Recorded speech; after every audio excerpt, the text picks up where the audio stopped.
the ball field permits. So we're just letting letting people know that, making them aware of that. But we have opened up the permits for spring and summer. We also have opened allowing events to take place, but at a minimum, I think it's 50 persons now. No crowds larger than that so far. And that's as of February the 28th. Um, up until that, if the mayor's office changed the executive order, then we'll be able to expand that. But so far, it's going to only going up to 50 people up to February 28th. Um, the Someone mentioned something about SYP um, parks. As everyone know, we do get a good chunk of the SYP. We're looking to expand further with them to see if we can hire more or get more participants with SYP, because we have a low number of our POP program. And so we're going to be looking into getting more of the SYPs into, parks. Hopefully, if everything stays stable or decline, nothing rises up, we'll be looking to hire more SYPDs for the Parks Department. Um, we have PEP still monitoring Harlem Art and Ronald McNeil Playground. So far so good. The needles have declined. Um, and maybe because of the participation, the weather probably played a good factor in that. But we have seen a significant low numbers in activity at both locations. Um, Thomas Jefferson Playground, inside Thomas Jefferson Park, is slated to be completed by the end of this month. Um, if all goes well, we will complete this job at the end of this month. I'll keep you posted if we decide if it decides to go longer, but that's what we are aiming for the end of this month.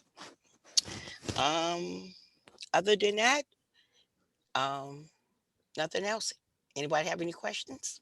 Awesome. Thank you, Sheena. Any questions on the board? You could raise your hand. Any questions from the public?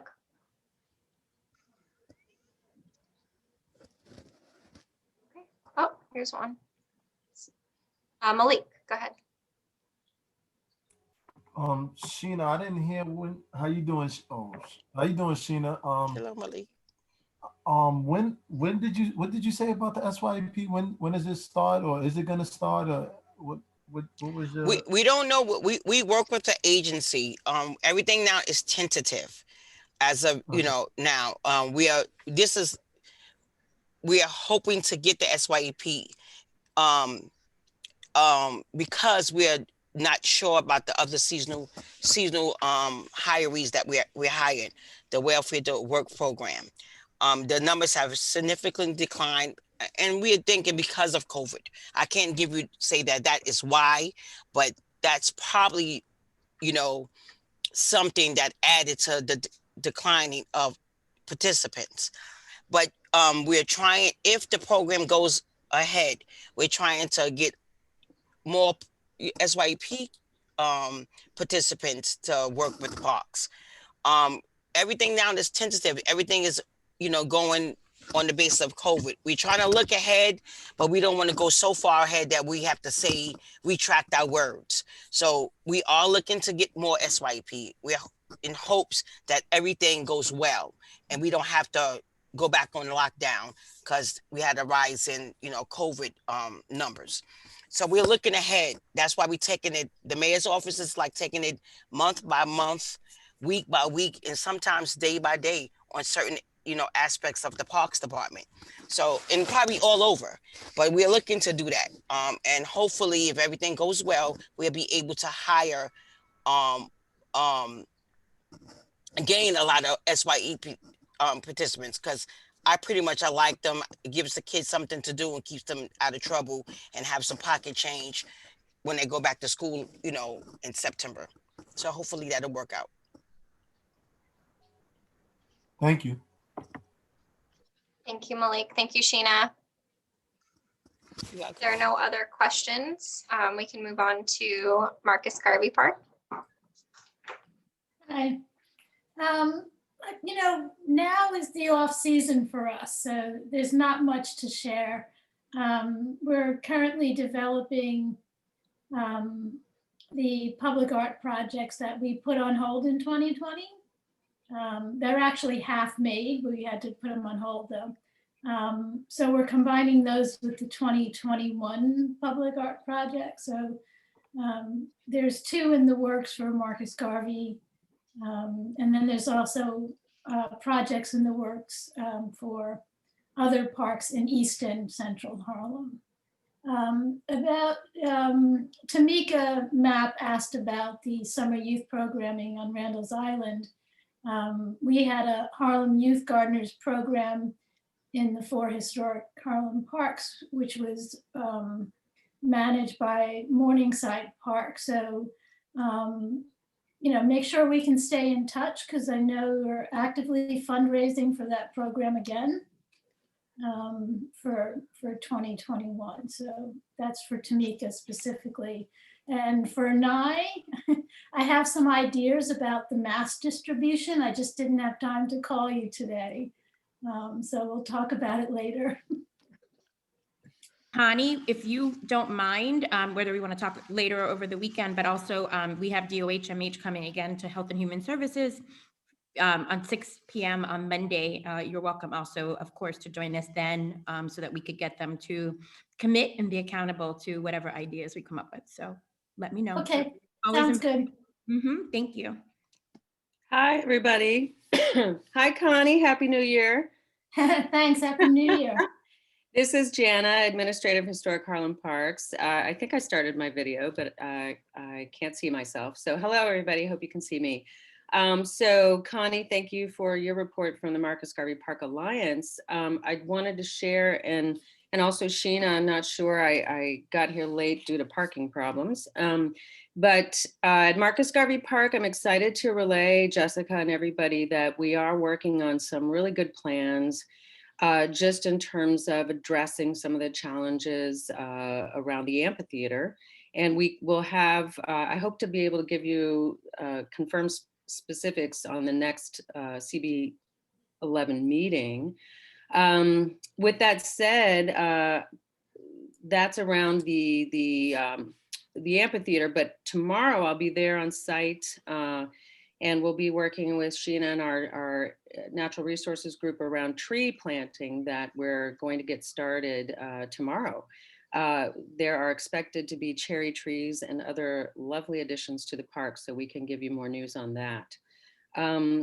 Also, just a note that I had a really good meeting with Harlem United. They have been fantastic in terms of trying to do what they can around the park and needle pickup, and have been extremely helpful there. And they are looking forward to being even more of a partner as they can. So I'm exploring those opportunities with them now.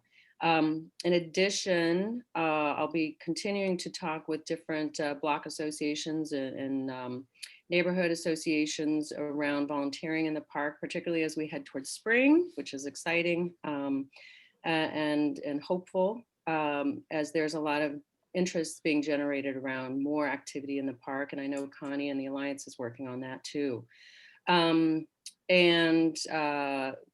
Lastly, Mount Morris Park Improvement Corporation. I'm really excited about some prospects there that I'm working with them on in terms of, again, just more partnered approaches to Marcus Garvey Park. So there are also some programming things underway that are looking really juicy.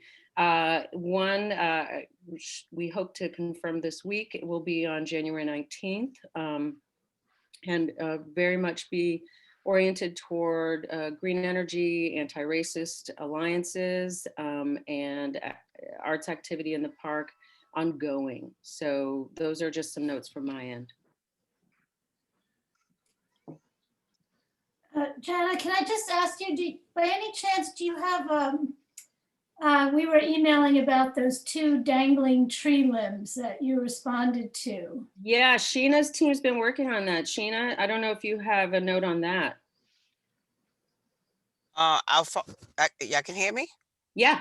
Oh, our forestry team said we sent it to our forestry team because our gardeners are unable to address the issue. For So our forestry team said they would take care of it for us. So we have submitted the work order for them to address. Thank And you. you know what, Connie, you remind me when I meet with Suzanne tomorrow around the trees and the plans there, we can just check in again on that. But you, looking at you with all your beautiful art back there, you remind me to also share another good piece of news. So anyone who has suggestions for Marcus Garvey Park, I welcome them. I'll put my email in the chat. Our public art division has let me know that there are some opportunities, and Sheena's put in her suggestions, and so have I, but we welcome yours as well for Marcus Garvey Park. Any walls, retaining walls in the park that you think would be great options for public art. So we can get all of that to the public art division as they look at an opportunity with a corporate partner coming down the pike. I'm just taking notes, but I thank you for that information. Sure, and Jessica, I'll put my email in here in case anyone wants to reach out to me. Thank you. And I just wanted to clarify before I hand it over to Nye to make a quick announcement.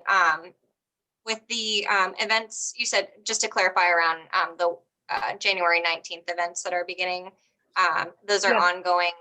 Well, thank you, Jessica. That's not, it's a partner it's not a parks event. It's a partner that is looking to do ongoing activities at Marcus Garvey that will, as they look at the full year, will encompass green energy, anti-racist activity, and arts activity. Great. Thank you so much. You're welcome. All right. Let's see. We have a couple. Well, let's see. If there are any questions for Jana or Connie, if you could just hold on for 1 second while I allow Nye to take the floor to make an announcement really quickly. Go ahead, Nye. Thank you, Madam Chair. I have to go to a 7 p.m., so I apologize for interrupting the flow, but it was a topic that was actually raised by the previous speaker, so I just wanted to give a quick update. So I just wanted to make sure that everyone here who is concerned about activities in Marcus Garvey Park and just all of our other corresponding areas of environmental and open spaces and recreation regarding drug use and or homelessness, plans to come to our full board meeting later this month. The Health and Human Services Committee is taking up a vote on a resolution calling for a moratorium on any new sightings of drug rehabilitation, maintenance, temporary or permanent homeless shelters in our community. In CB11, we really would like the community support. We want to make sure that we elevate all of the programs that are doing good work here for those who are in need, and recognizing that the pandemic may increase need due to housing insecurity and or drug dependency. But we also want to call attention to the fact that our community has been oversaturated and we have been bearing the burden of the city's need and are just calling for just fair and equitable placement. So I just wanted to make sure that that was on everyone's radar to please come to the full board meeting to support that resolution and the work of the Health and Human Services Committee, as many of our committees have cross collaborations going on. And I do believe that the work of the Health and Human Services Committee impacts parks and open spaces and our quality of life and environment, and vice versa. We also presented at public safety and at housing, and really want to make sure that this is a unified effort, again, to elevate those that are doing good work, but also to call out some of the bad actors, organizations in our community, and make sure that those who are here serve the need of our residents, because we are finding that the majority of some of the storefront services that are here are actually supporting 80% or more of patients from outside of our community. So we want to make sure we have a balanced approach And we want to make sure that we take into account the needs of our residents and preserve the quality of life, but are also making sure that we take care of our neighbors first and foremost. So just wanted to put that on everyone's radar. And I know that Carly can drop in the chat information about the full board meeting so that anyone who is concerned or interested can be sure to be present for that date and time. Thank you. Thank you, Nye. And before Carly puts it in the chat, just to answer the question, the full board meeting is on Tuesday, January 26th at 6:30. So Perfect. And thank you. I appreciate your time. okay. Thanks, Nye. And thank you for being here. Let's go back to any questions. If anyone has any questions for NYC Park, or sorry, Marcus Garvey Park and Jana and the historic Harlem Parks, please raise your hand. Not seeing any hands. Give it a couple more seconds. Okay, great. Thank you, Connie and Jana, for presenting and all the good work that you do in the community. We'll move on to Pelham Fritz Recreation Center.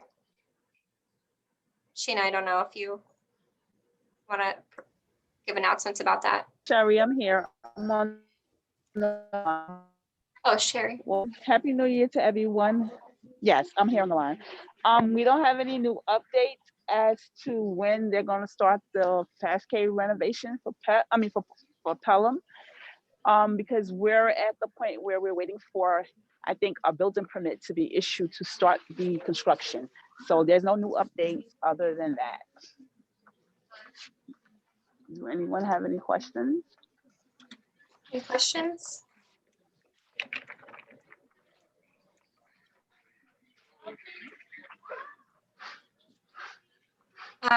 Not seeing any hands, but yeah, any updates would love to look forward to at our next meeting. Thank you, Sherry. Great. Next we have Friends of the East River Esplanade. Stacy. Hi. Update. Hi, everyone. We are laser focused right now on the safety of the Esplanade. We're not sure how safe it is, especially as winter storms kind of roll through. And this is a concern that a lot of citizens have had as well. So much so that Governor Cuomo's office has contacted us about the condition of the Esplanade. So we've submitted a damage report to him. It's sort of an informal damage report that I did myself, but I walked the Esplanade, measured it. Majority of the damage is above 94th Street. And so there's a big concern about East Harlem and that whole area there. Assemblymember Rodriguez is also laser focused on this. He wants to put a presser together and find out where the money is from parks and why this hasn't been used up. We also have Civitas is writing a letter to elected officials and some other folks to find out what's happening and building a coalition of people to sign this letter to get some attention brought to this. And then Assemblymember Seawright's office contacted us yesterday. She's part of the southern section, but she's also really concerned about the East Harlem section and wants something done about it. So we're providing her with some information on who the local elected officials are, the people of the northern part of the Esplanade, so that she can start writing some letters and some communications out to Parks and DOT. That's it for us. Thank you, Stacy, and so glad that you're here. I know, we're talking about goals for 2021, and I think we are in alignment that it is a top priority for our committee. We'll talk about that more in a little bit. But one of the reasons I'm also glad you're here is because the NYC Parks and NYC EDC is here to present about the Harlem Greenway link today. So hopefully we'll get some more information on that, but looking forward to connecting with you outside of the meeting just to help further all those efforts. I'm right on board with you, so looking to get that done hopefully soon.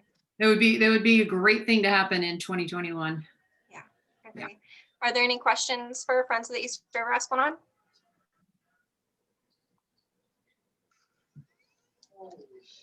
Deborah? Go ahead.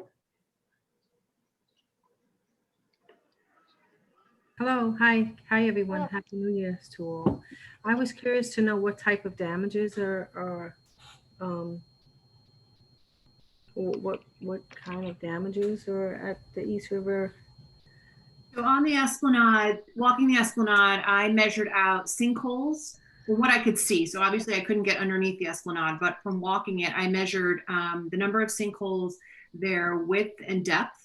I measured other man-made holes that haven't been replaced, like I would think it's maybe Con Ed or another one that has opened up a hole near Randall's Island right onto the entryway there. I measured crumbling brick that is falling into the water that is lined up with the handrail.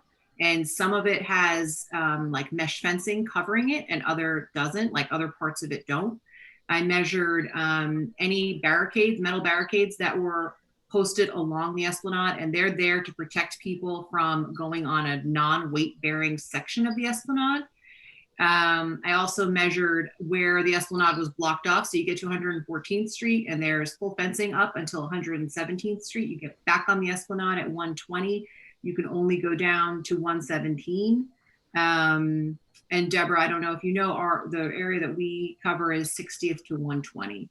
So the majority of this, and then there's also handrail damage and basic damage to the landscape because of all the barricades. There's also there's a 77-foot long handrail down on 86th Street, closer to, no, I think it's 86. 77 feet of handrail are detached from the entryway on. They just started working on that because I went and checked it the other day. They've been soldering it. So pieces of it are getting put back on again. There's a lot of broken street, like the wall between the FDR and the Esplanade. There's like hunks of just metal broken off and just left on the Esplanade. And then the concern really is that when there's storm surges and the river picks up and crests, it pulls off more from underneath, and we don't know what's happening underneath. And so the concern is you're seeing these sinkholes at the top. What's really under the bottom of this? Wow, that was a lot said. Yeah, and in addition to that, a lot going on, and I'm just curious to know if there's any possibility of, you know, tackling this now in terms of safety, you know, measures. I certainly hope so. We've got a lot of elected officials starting to write a lot of letters. They've been working on it a lot. One sinkhole was fixed this summer on 76, down by 76th Street, but there's a lot more. There's also Pier 107, which is completely blocked off with all barricades. It's unsafe. It's got to be rebuilt. And Assemblymember Rodriguez has really, been pushing for that for years. He wrote A Tale of Two Rivers and talks about the disparity between the East River and the Hudson River and the waterfronts on either side. And the Hudson River is completely developed. The East River and the waterfront along the East River is just completely falling in. So as Jessica said, I think we're going to be talking about northern section a little bit later tonight, but that's our concern, is linking the two and making it as good and safe and usable as it is on the west side. Yes, that'd be beautiful. But thank you so much for that. You're quite welcome. Thank you, Deborah. And Stacey, I wonder if you could put the Friends of the East River Esplanade website in the chat, just in case anyone wants to get involved. Yeah. It's such a big project in our neighborhood, so I'm happy to get more people on board. And Malika, I saw your hand up. I don't know if you had a question. Yeah, I had a quick question, Stacey. I know you said that you covered Friends of East River Esplanade covers, you said 68th to 120th? 60 to 120. 60 to 120. Who, if any, covers the north part that's in our district as far as 120 to 142nd? That's a good question. I don't know who covers that. I know that we've been asked to expand our boundary past 120, but I don't know that we have the capacity to do that just yet. And I don't know if somebody else covers it. I don't know if it's part of Jessica, actually, maybe you know, is there another organization that goes north of 120? Not that I'm aware of. Oh, Sheena has an answer. Okay. Go ahead, Sheena. Hello, you can hear me? Yes. Okay, so the District 11 goes up from all the way up to 140th, 142nd Street. Okay, hold on. I was going to correct myself. Thank you. Up to 142nd Street. Our District 11 covers that area up to 142nd, and then District 10 kicks in. So along the Esplanade, there is some funding to do some of the repair work from 112th to 117th, Right. and then from 117th, there's different areas that it's supposed to get done. So is the District 11 area covers that. My District 11 and District 15, they're like combined into one that maintains that area. But there's some funding for it to get done. The start date and all of the logistics on it, I do not have that as of yet, but I can find the information out through Steve. But there is that coverage. We cover that, Malik. The District 11. There's nothing. No, I was just asking. I know that. I was asking. They are friends of East Harlem. I mean, of East Esplanade. So I was asking, was there? Oh, it's a friends group. Oh, okay. I don't know of the north part of what they don't cover. That I wasn't unsure, so that's what I was asking. Oh, okay. I don't know of any other friends group. For that particular area, I don't know of any of them for our area. My other question, since you we have the answer that question for you, Malik. It's Diane. Okay, go ahead, Diane.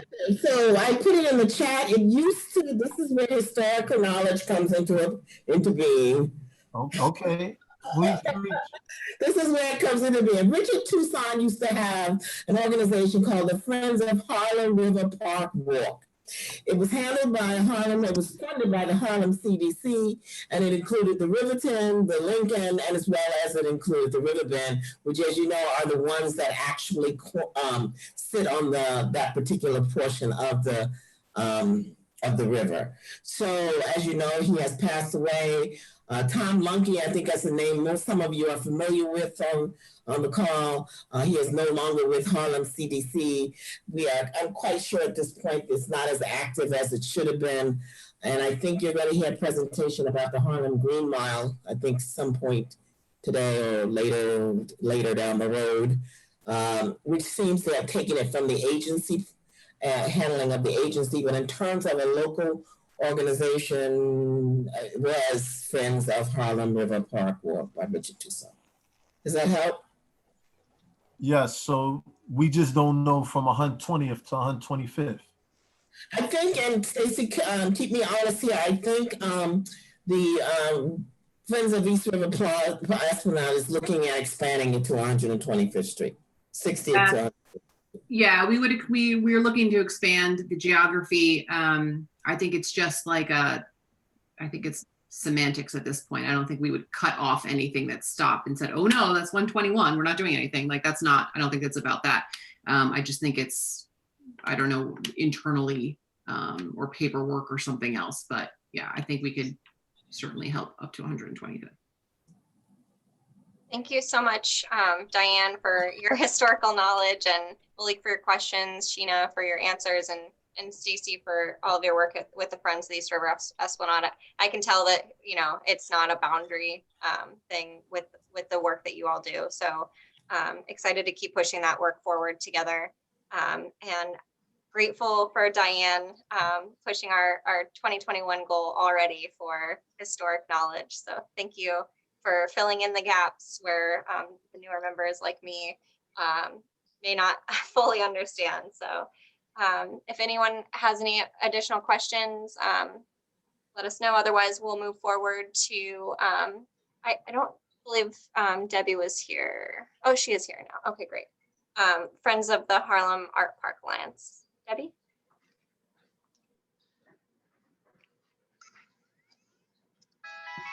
Sorry. Good evening, everyone, and Happy New Year, Happy Three Kings, and happy everything that you celebrate. So, so I just want to give a brief update. Today, we took down the people's tree that was up at Harlem Art Park, and we left up some of the lights just to accent some of the parts of the park.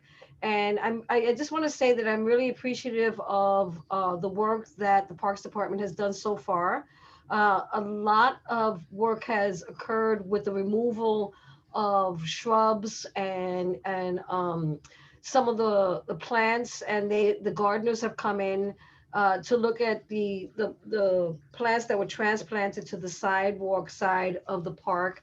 And the other thing that we did was we worked with Carmen Paulino, who's a community crochet activist, to cover the four trees that are on the sidewalk to create a new East Harlem Walk of Social Justice that each tree represents, they have different coverings, and one represents climate change, which is green. One is pink for women's rights. Another one is Black Lives Matter.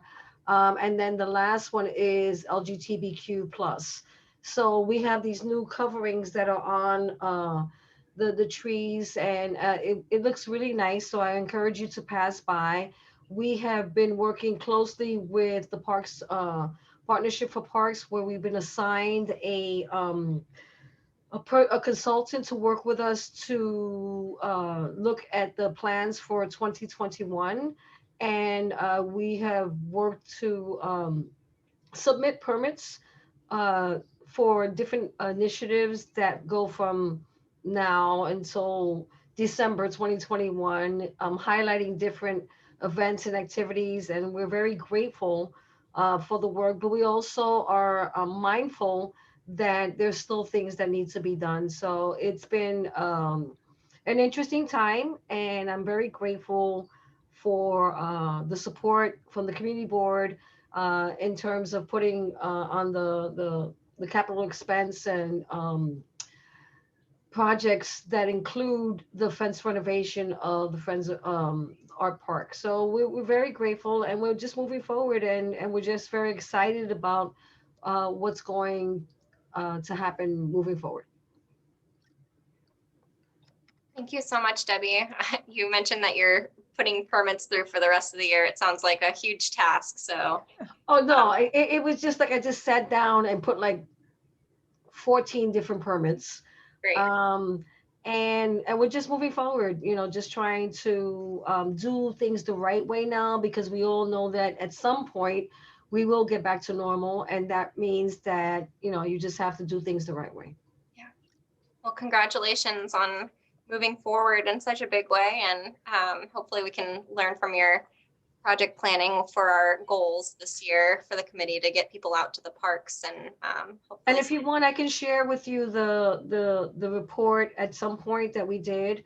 And I think that for the tree lighting that I'm really excited about was that we had the first ugly sweater fashion contest thing, and a lot of people showed up, and it was funny because we had guest judges, and the sweaters were horrible.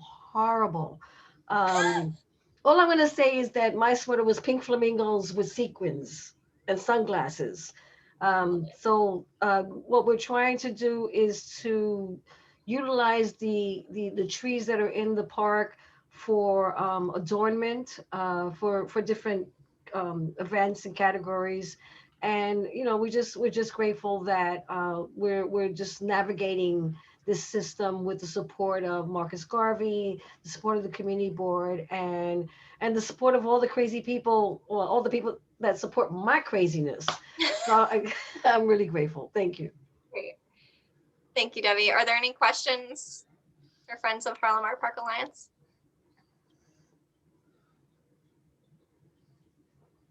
See one in the chat. Deborah, go ahead.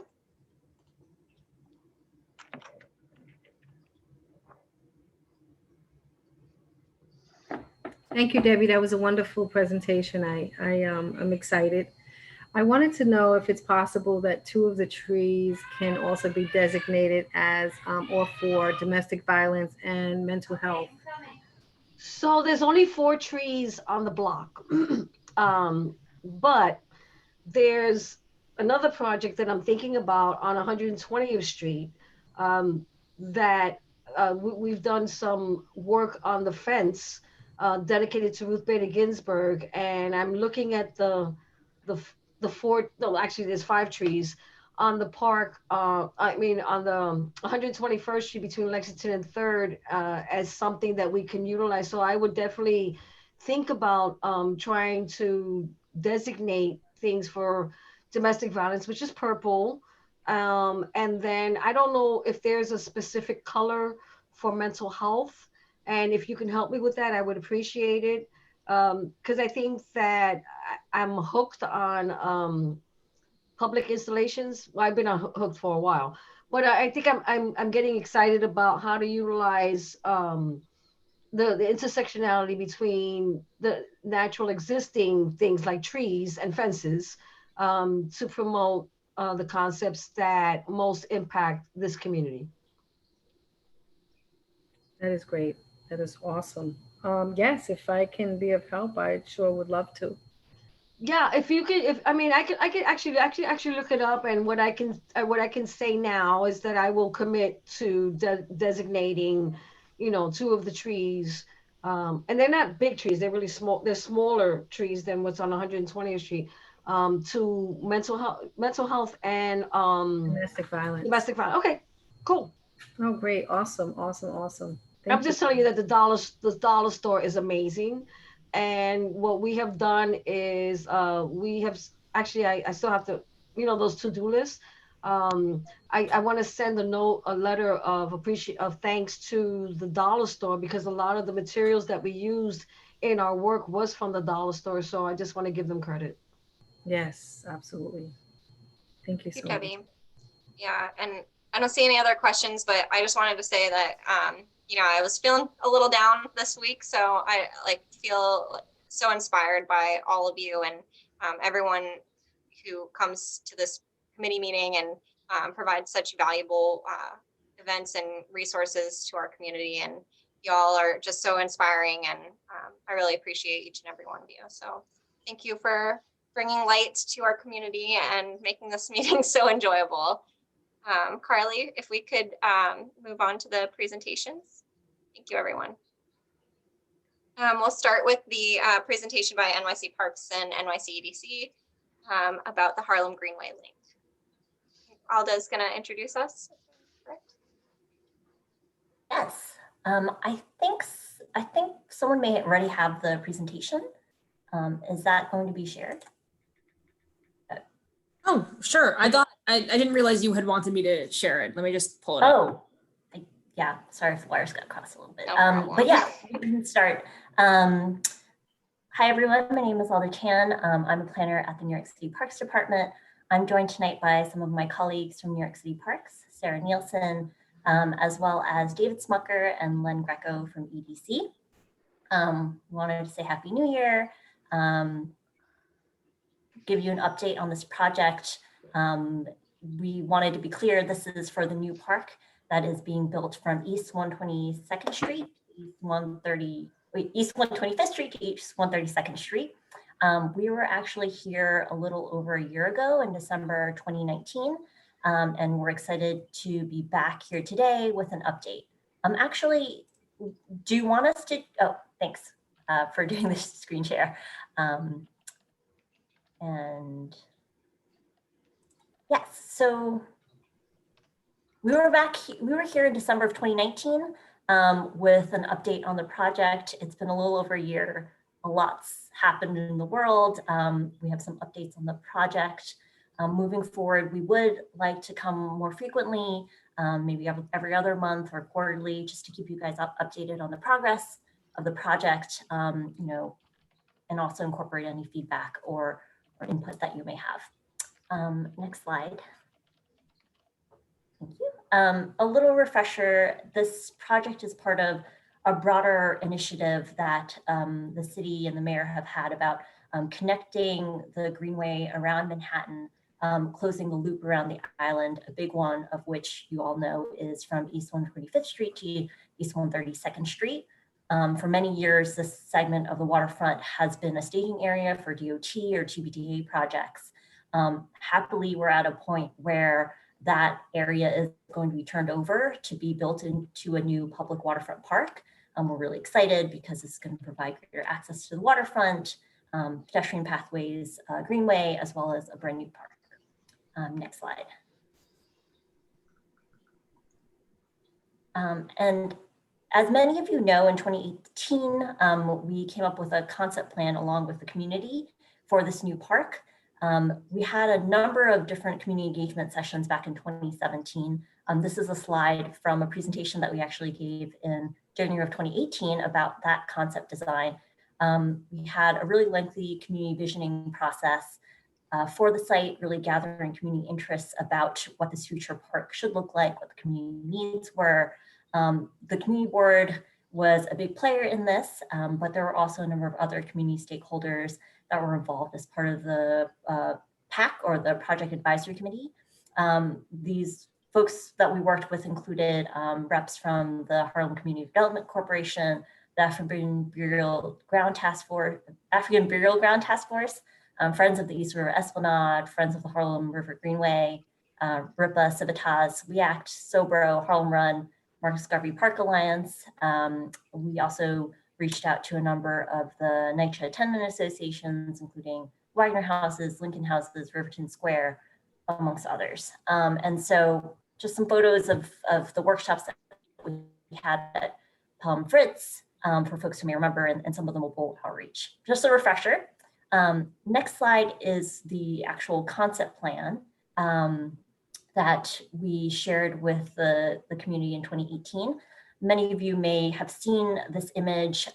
This was, what we landed on, working with the community for what this programming for the new park could look like. We presented this back in January 2018.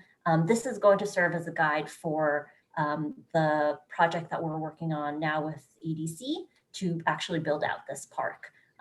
We were really thrilled when this project was funded by the mayor's office, and that we've been able to move ahead with this. I'm gonna pass this on to David from EDC, who's gonna give us an update on where we are now. And actually, I think hearing the updates and the conversations about the condition of the waterfront bulkhead, one of the big things that we're trying to achieve with this project is really making sure that the marine infrastructure and the waterfront bulkheads in this new park are going to be built to be robust and to stand up to the really harsh marine environment. So that's a really big focus, and we're going to be talking a lot about that today. So I will hand it over to David. Thanks, Alda. Hey, everyone. It's great to hear some of the other things going on in the other parks in the area. It's really inspiring for what we're trying to do here. You can go to the next slide, actually. So basically, just to recap, EDC is actually implementing this project on behalf of parks, and it's part of a larger project EDC is managing to restore the structural integrity of the entire waterfront on the Manhattan side of the Harlem River, from all the way down at 125th to Dyckman Street up in Inwood. The new 7-acre park will be located in subproject 1, and that's what we're referring to when we're talking about the 125th to 132nd, while the other two subprojects, that's mostly bulkhead repair and replacement to maintain the existing greenway. So we have a budget of about $227 million, but that's for the entire length of the project. Our priority is the restoration of the bulkhead and marine infrastructure in the new park and completing the top side of that park. Then we'll work our way northward to repair the infrastructure going all the way up to Inwood. Next slide. So zooming in, this is the subproject 1 area with the park kind of indicated in green here. So that's where the Triborough Bridge lands, and going all the way up to 132nd. Next slide. So just a quick overview of the timeline. As Alda mentioned, we were here about a year ago to catch you guys up on the procurement process. So we did select a group on the design side. That was Langen and Star Whitehouse, who was involved in the initial concept plan. So there's a great continuity there. And then we also selected Hunter Roberts, who will be managing the construction when we get to that point. So in 2020, we continued with the survey work, the site investigations, dive reports, all that kind of investigation stuff, and the initial concept design. Unfortunately, by April, we all know what happened with the pandemic. And so the project, like most capital city project, was placed on pause. So we had about a 6-month delay there between April and the end of September. But since the fall, we've been ramping the project back up. Our consultants are back working at pace to refine the concept design and forward on some of the permitting issues, the environmental stuff, and et cetera. And then in the coming year, in 2021, we expect to complete the entire design phase and present to the Public Design Commission, complete the public art selection, and all the permitting and environmental review. And then right at the beginning of 2022, we'll get into construction, and that'll take about 2 years. That includes the whole project. So again, going all the way up to Inwood. Next slide. So this is sort of just giving you a snapshot of the progress to date on the project. So what we've completed so far is, all this investigation work. So the bathymetric and topographic surveys and dive inspections that inform the reports the draft reports which are in progress. We completed the geotech exploration. So that was all the water and land borings that were completed. The soil samples were tested and analyzed. And the team has begun on the geotech reports related to that. You can see from that bottom picture how bad a shape some of the bulkhead is, and that's from the dive photos. On the environmental side, so that investigation has been completed, and we've submitted initial reports for review by DEP. The EAS is also in progress with the traffic counts to be collected in the near future. And then we also completed the concept level design to repair the marine structures based on that field information collected. And that will also help update the initial 2018 park concept, which I'll get to in a minute. And then upcoming, so the next level design schematic, we're expected that to get submitted to us by our consultants later this month, which will contain further refinement of that plan for the park. We are continuing to coordinate with TBTA on a potential new bike and ped ramp that will come off the Triborough Bridge into the new park and link up with the greenway there. We will also select an artist for the public art component and also complete the environmental assessment statement. Next slide. Just want to emphasize here again how critical getting the marine infrastructure right is. We need to make sure we're building a robust and resilient foundation for this new park, especially from what we're hearing from some of the other, East River issues. So in this particular area, and this is actually looking south. Actually, the coordinates are kind of reversed just to orient yourself. In this area where the park is going to be, there are 4 different types of bulkhead that we're dealing with in various states of disrepair. So I'll go through really quickly the 4 different types and what we've proposed conceptually to repair them. So the first kind indicated in yellow here is a timber pile supported platform. It's already significantly deteriorated and will likely need to be demoed and replaced with cap piles. And you can see a sketch of that concept right there. Next slide. The next one indicated in red here is the concrete encased steel H-pile supported platforms. That is also in pretty bad shape and will likely need to be demoed and replaced with cap piles. Next slide. This one here is one of these kind of ancient timber cribs supported gravity walls. In this case, the timber above the mud line there is extremely deteriorated, and that would be replaced with a new retaining wall. And then finally, yeah, thanks. In blue here, that's the steel sheet pile bulkhead. That one is not in terrible shape. That can actually be repaired with a new concrete cap and encasing the front face of the sheet piles in concrete. So just to reiterate, this is kind of the first stage of what we're suggesting to treat this. And we really want to make sure we have a really resilient kind of waterfront that will last for 50, 100 years. Next slide. So I think we've shown this before. This is the 2018 concept design for the park side of things, which reflects the community's needs and desires for various recreation elements that were discussed at that time, including the athletic areas, lawns, the playgrounds, a dog run, barbecue area, picnic tables, that kind of thing. Next slide. This is the next iteration of that. We're currently in the process of updating that design to reflect those existing site conditions that we found, with regards to the grading, some of the underground infrastructure, the new flyover that was just created and completed by TBTA.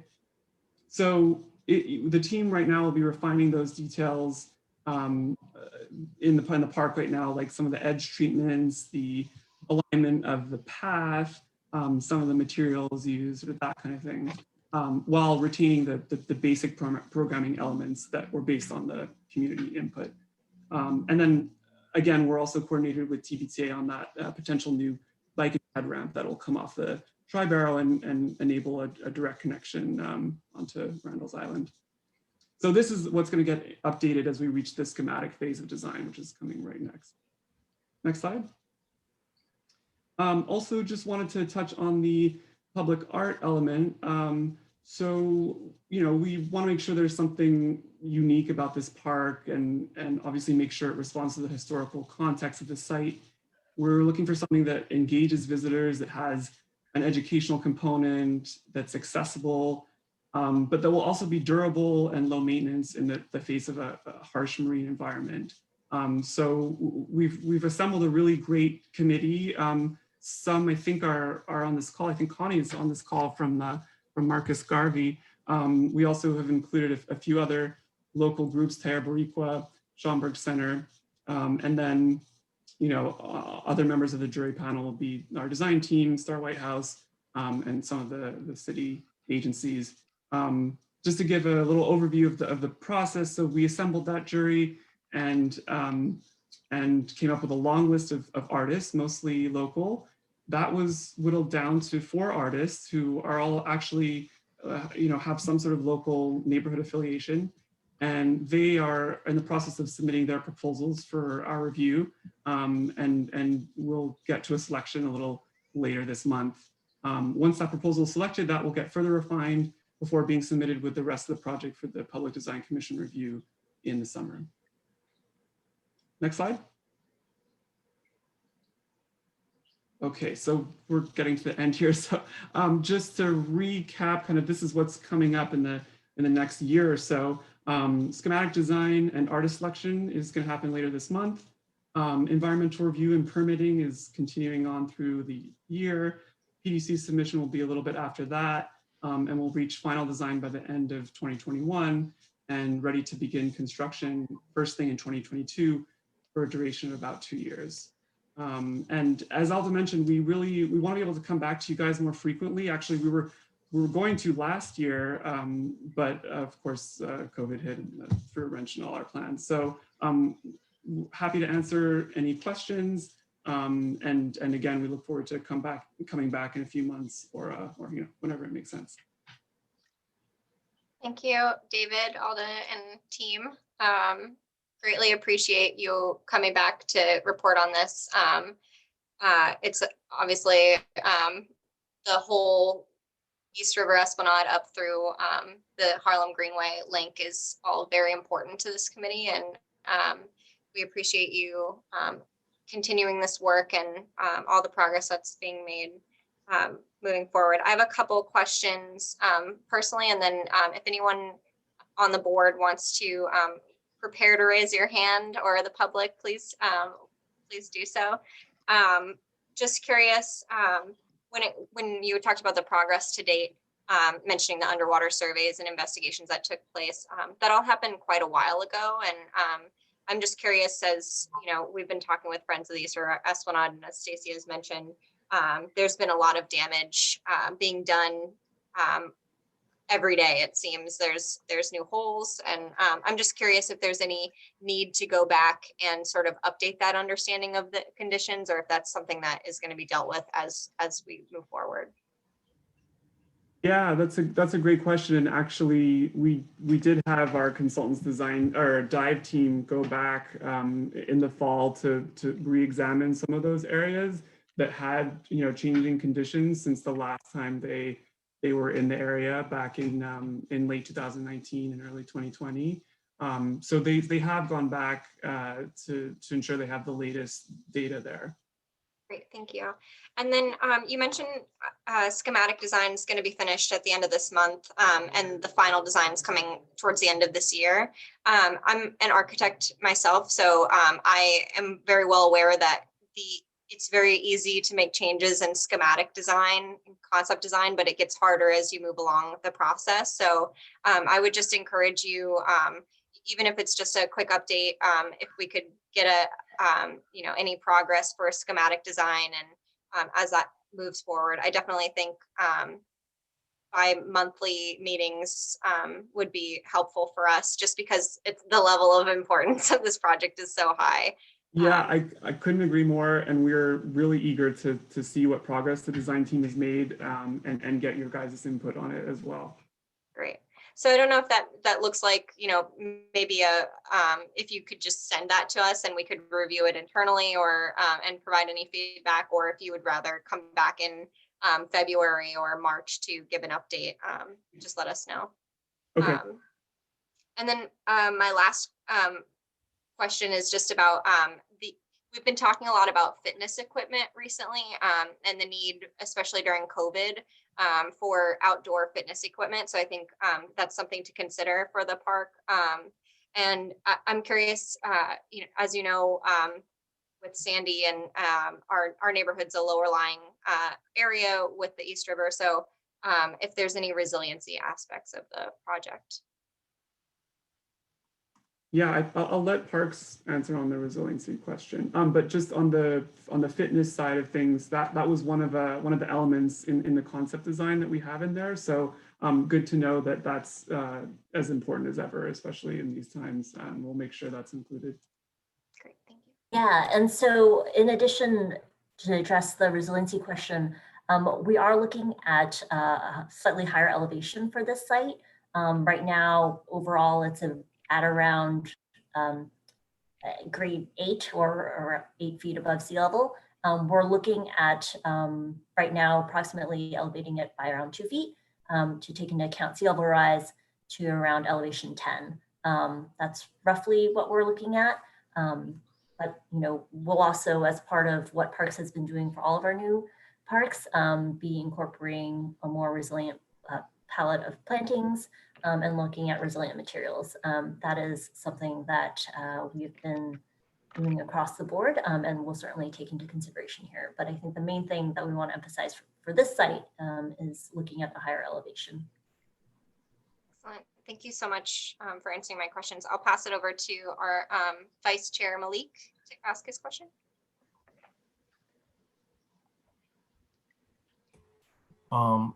Hello guys, how y'all doing? Thank you for the presentation. I just have a few questions. I think you said that the budget is around 220 mil for the duration of the project, correct? Yes. Yep. About? Okay. And you stated that, well, we know that the core of the project is from 125th to 132nd. My question is what you said, the remaining funds will go towards the restoration of the northern part, right? Will there any, is there possible that any can go to the lower part of that? That's a question. I don't know how much money that you're gonna put into it. Maybe it's still more left over. So that's a question that I wanted to have, or y'all wanted to put all those efforts into the northern part. Yeah, and yeah, thanks, Malik. On the lower part, do you mean the section between 125th and 132nd? No, I mean further east. I mean further south. In our same East Harlem district. So we cover from 96 to 142nd Street. So that was a question that I possibly had, because we cover and because it needs attention as well. So that's why I asked. And you don't have to answer that question. It's just so more so that to put it in the air. Yeah. Go ahead. That's a great question. We're still sort of working out some of the details of where exactly that money is getting allocated. You know, from 125th all the way up to Dykeman. But as I mentioned, we're prioritizing the park area starting at 125th. And right now it's looking like our current estimate is about 150 million just for the section between 125th and 132nd, mainly for the bulkhead repair, the seawall repair, and then also obviously for the top side of the park itself. So it's, yeah, it's still a bit of an open issue in terms of how the rest of it gets fully allocated further north, and if there would be any leftover to allocate in other parts of the waterfront, but that's where we're at right now, and appreciate the concern for those other areas. David, I'd like to sort of jump in on that a little bit. Hi, everybody. It's Len Greco from EDC. The city, to answer the question, the city is usually very specific about when they allocate money to a project. They really are very specific to those project areas. And so when we were given this project, it was really from 125th to 145th, and then 155th up to Dykeman. So that's where the money that we have to spend can be spent. So we can't, if we save anything, and I'd love to say that we were over budgeted for this project, but it is very thin given the magnitude of what we're trying to do. But then we'd have to go back to the city and say, or, that it could be allocated to another project, and then the city, elected officials and whomever would have to make the decision about where to reallocate any extra money that was left over. I will also chime in. This is Sarah from Parks. The comments earlier from East River Esplanade folks, we all, Parks are very aware of the major problems of, the issues along the Esplanade and the sinkholes and those concerns. I don't have at my fingertips the list of the upcoming projects, but that is an active set of, work that our engineering team is compiling and working on. So it is very much on our radar that there's a tremendous need along the East River, especially below 125th Street. So I know it takes time and it's frustrating, but it is something that we're all keenly aware of. So if that's at all helpful. Thank you, Sarah. Before you go, before you call on to someone else, can I ask my last question? Yes, of course, Malik. Thank you. And this goes to the 4 people or the 3 people who answered. My last question is, because a big project is happening from 125th to 132nd Street, is there any concerns in it possibly messing up or agitating certain parts that's close in there, right by between 125th and 106th Street, because they're in close proximity? So as because they're so very close and a lot of construction is going on in between that area, do we think, do y'all have any concerns with not tampering, but you get what I'm saying, because this is such decay underneath over there in those areas, as far as by the pier and on that Esplanade between 125th and 106th? Right. So Malik, are you asking if the work kind of like jostles or somehow causes degradation of what's next to it? Is that what you're Correct. asking? Yes, yes. Like what I'm gonna see if maybe Len or David, I'm not an engineer, so I'm not able to answer that authoritatively. Maybe these guys have a comment. Otherwise, we could ask some engineers we know and if there's any insight about that. Do you guys know on this? I was just gonna chime in here. I think that, you know, we're starting just north of the RFK Bridge. And I'm gonna speculate that the structure of the bridge itself is pretty intact. And so the chances of us doing something that's going to vibration, either through vibration or just some other sort of interruption, that we're gonna be far away from any existing bulkheads. And I'm not sure, but I know we're connecting up with the park right under the bridge there. And I think that bulkhead on 25th Street is in pretty good shape going south. I mean, south of the RFK Bridge. So, it's been redone. Yeah, exactly. So, so in terms of us coming too close to something that's older and jarring that loose, I don't think that that's a possibility here.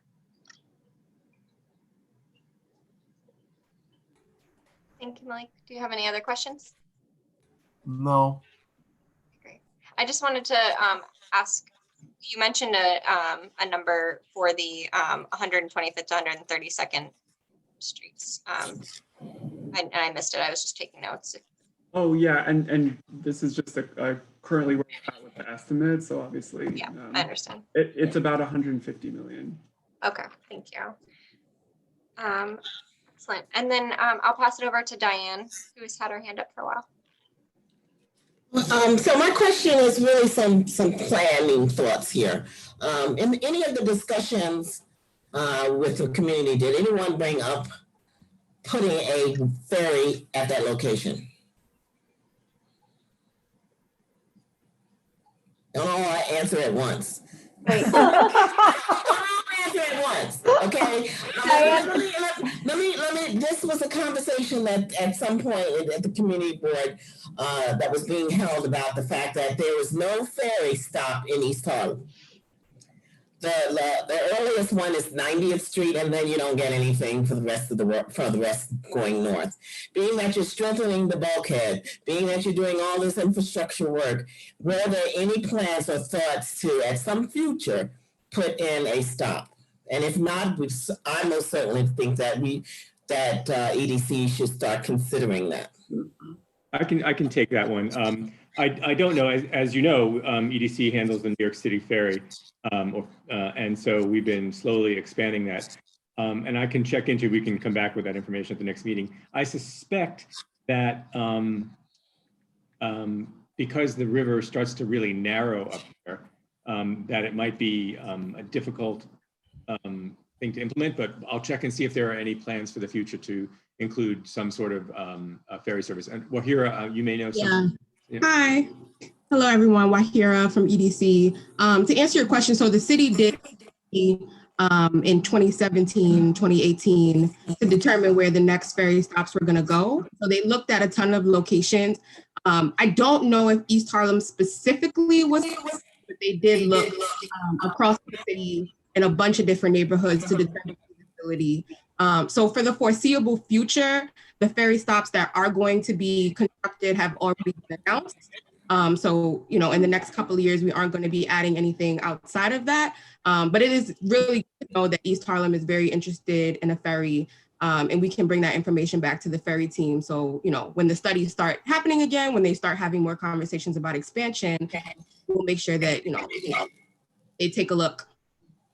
Thank you for that.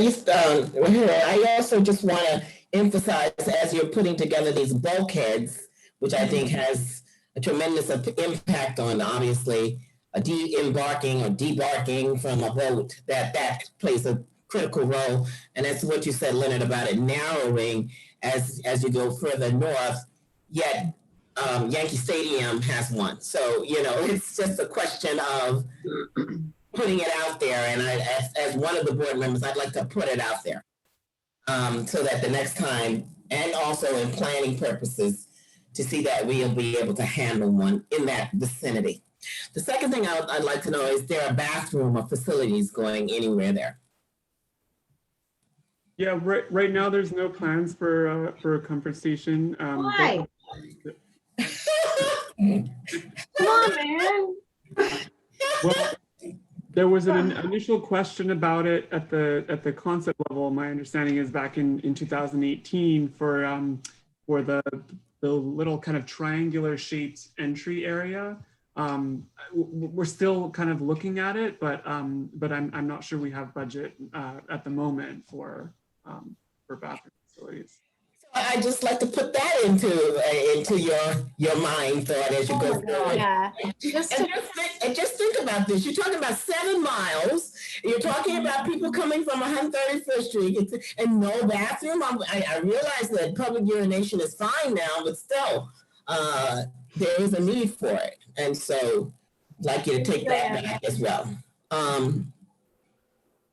Okay, that's enough, I think. I'm sure I have more, but I think that's it. Yeah, Diane, feel free to email me any additional points, and we'll be sure to forward it all together as a group. So if anyone has additional comments, I know we're getting low on time here, but I definitely will second Diane's comment about the comfort station. There are no bathrooms on the East River Esplanade, and every time I've talked to Friends of the East River Esplanade, and they're go to extreme measures to hold events on the waterfront. So it's a huge consideration, and it's very important. So thank you for taking that into consideration. And we'll go to Debbie and then Connie. And if we could keep comments a little bit brief, so we can keep very, very quickly. I second wholeheartedly the conversation or concept about a comfort station, because if you go downtown beyond 96th Street, there's a whole level of comfort that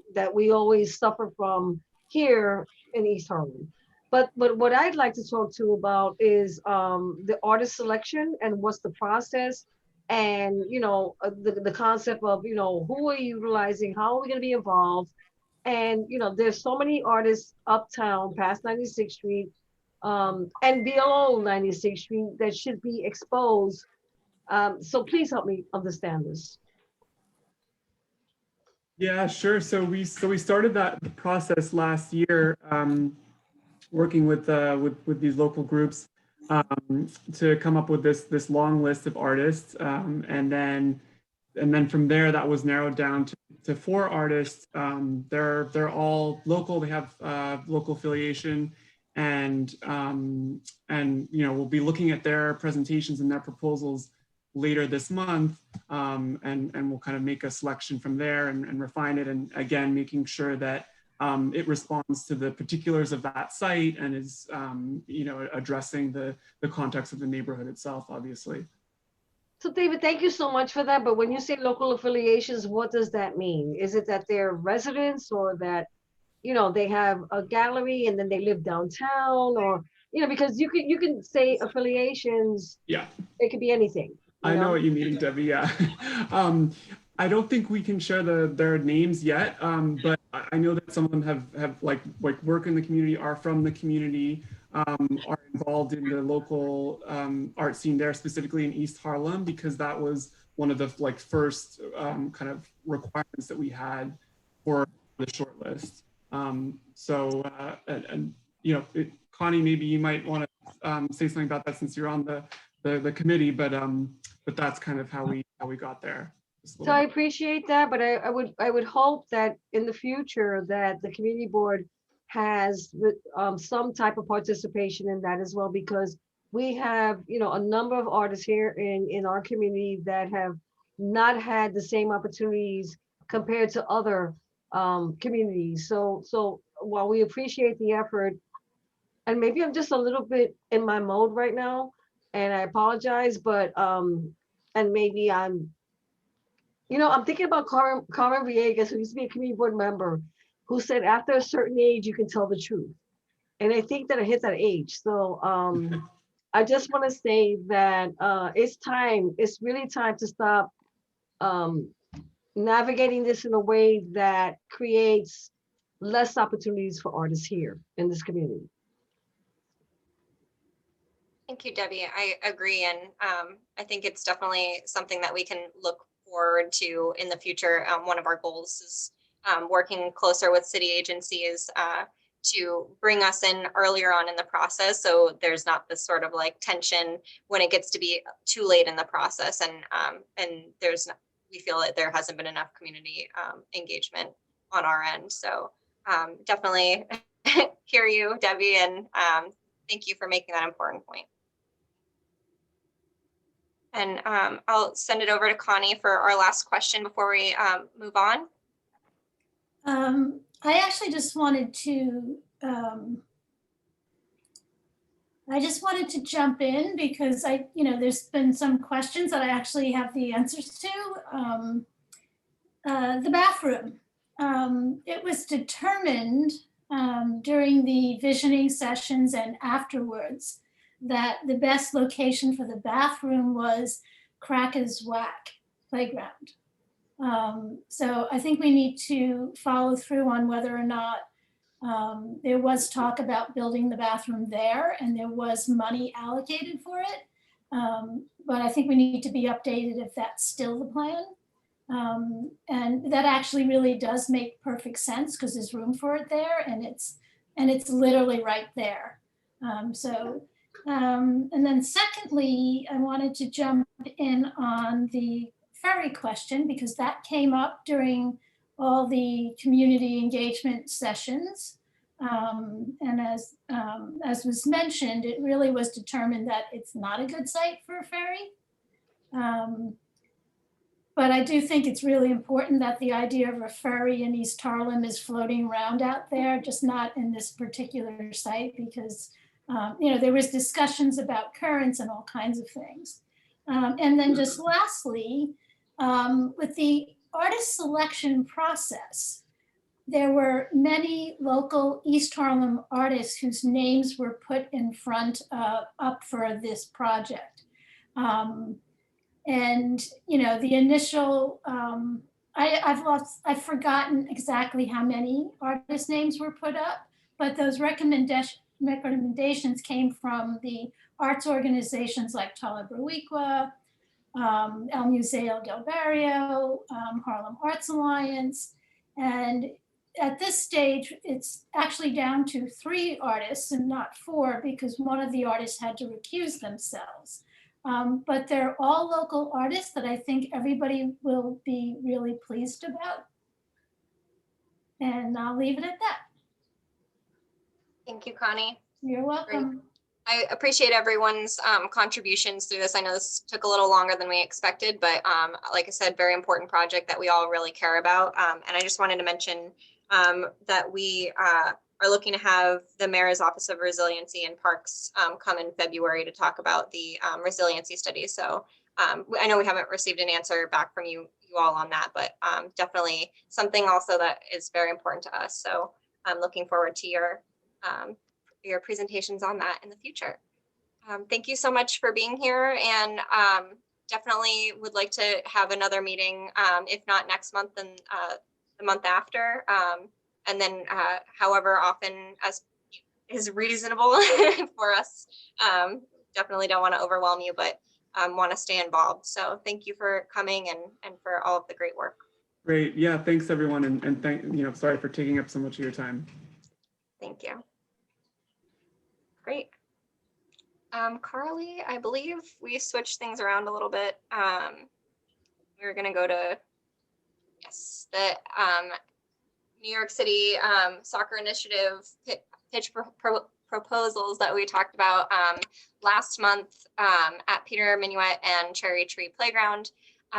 We did get updated plans that I sent to everyone. I believe Carly sent before that even. So to see where exactly those are being situated. Carly, feel free to introduce anything else that is necessary. And you're on mute. I have a bunch of different tabs open at once. I'm going to pull up the design though. Yeah, I believe I said I was going to do that. So I'm just getting it up now. And Connie, if you could lower your hand, sorry. Thank you. Oh, it's back up.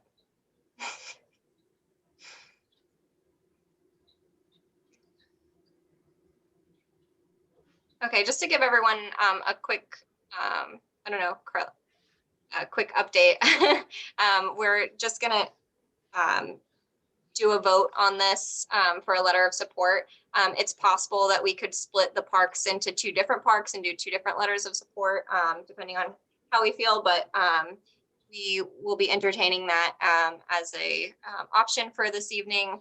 And we held off last month on taking the vote to get a better understanding of where exactly the soccer pitches were going to be located within the playgrounds, which we have now. And we also wanted to touch base about the NYC BBC, which I believe we have representatives here tonight to give their input, and we can make a decision together. So thank you,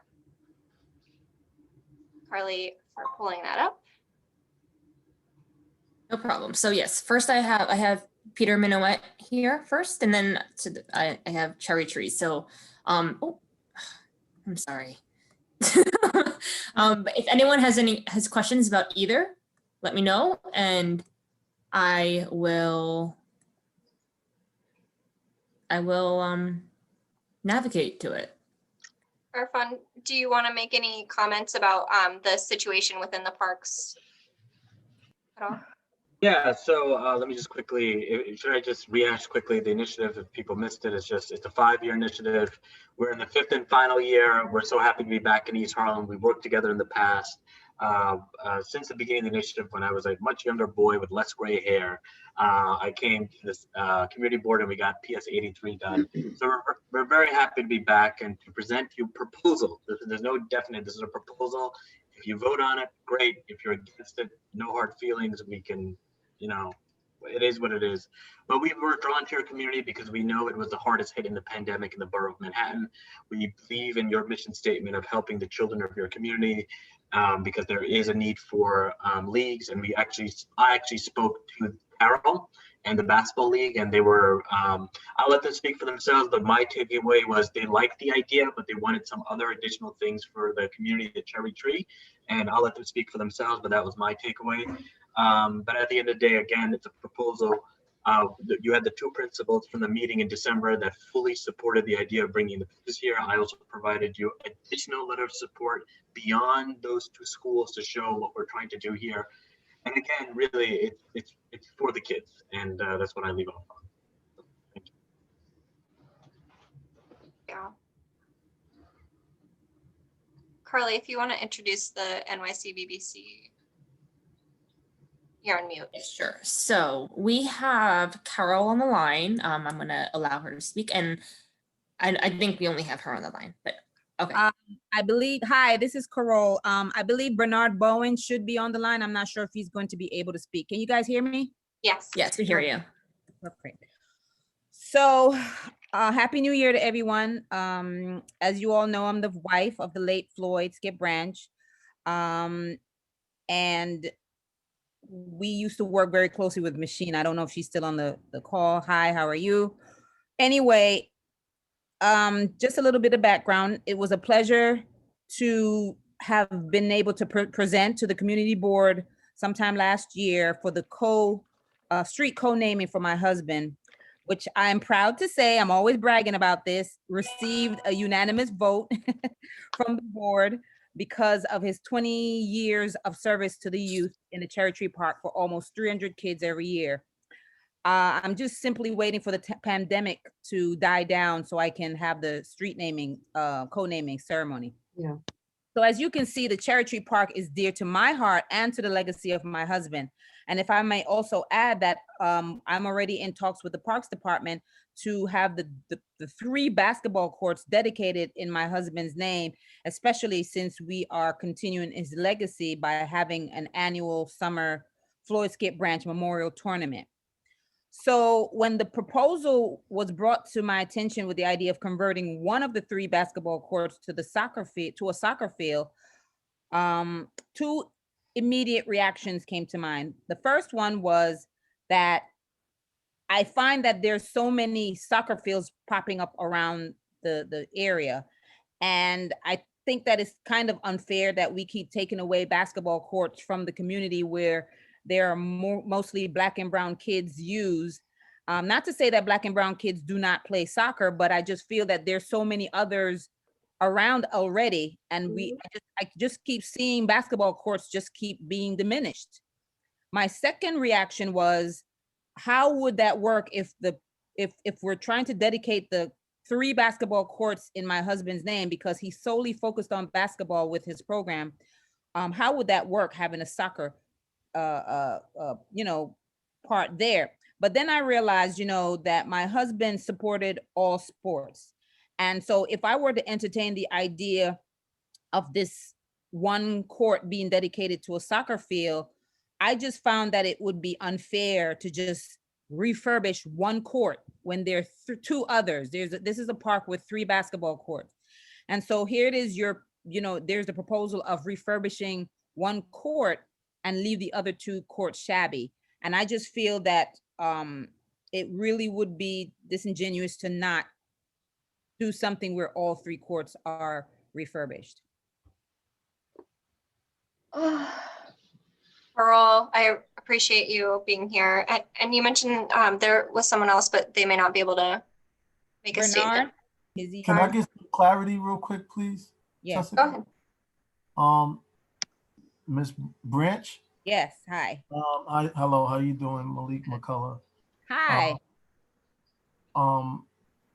You are not opposed of the soccer field as long as the other 2 basketball courts are refurbished? I'm just asking, is that what you were saying? Well, partly. I mean, I'm having a problem removing basketball courts as it is already. Oh my God. Debbie, could you mute? Sorry. Yeah, I'm having a problem removing any more basketball courts. Debbie, could you mute yourself? Thank you. Sorry about that. That's okay. So yes, I'm having a problem removing basketball courts as it is already. And my husband has fought for years to get this park refurbished. And so I don't know how it really would work out him having a dedication of the 3 basketball courts when there's a soccer field there. So it's kind of hard for me to say whether I support it or not, but if it's going to happen, then I would like to see all the 3 courts refurbished. Thank you. Malik, do you have another question? No, I was just trying to get clarity on that.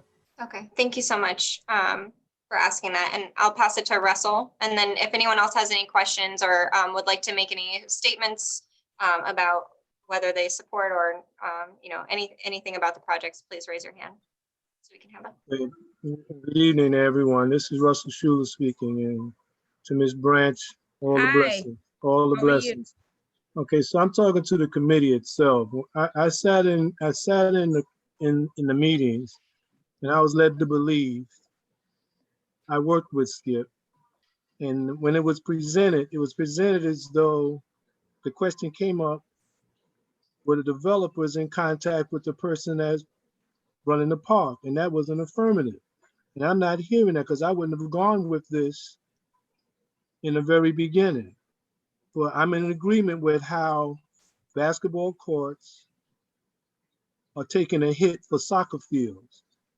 This was something that was done independent of the community board, and that was brought up at our committee meeting.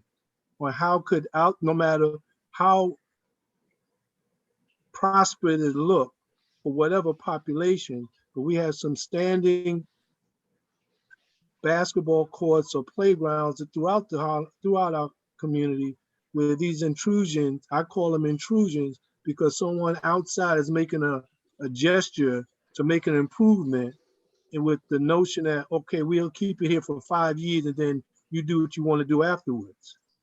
So I'm willing to table this to become, let's take this all the way back to the beginning. Because if Ms. Branch wasn't a part of this, or Mr. Bowen was not a part of that, I feel, and I'm embarrassed for them to be here to know that I was a part of this and I didn't speak up. Because I was falsely led, I'm saying I was misled to believe that was discussed with the people that were Ms. Branch and Mr. Bowen, who were occupying that program all along.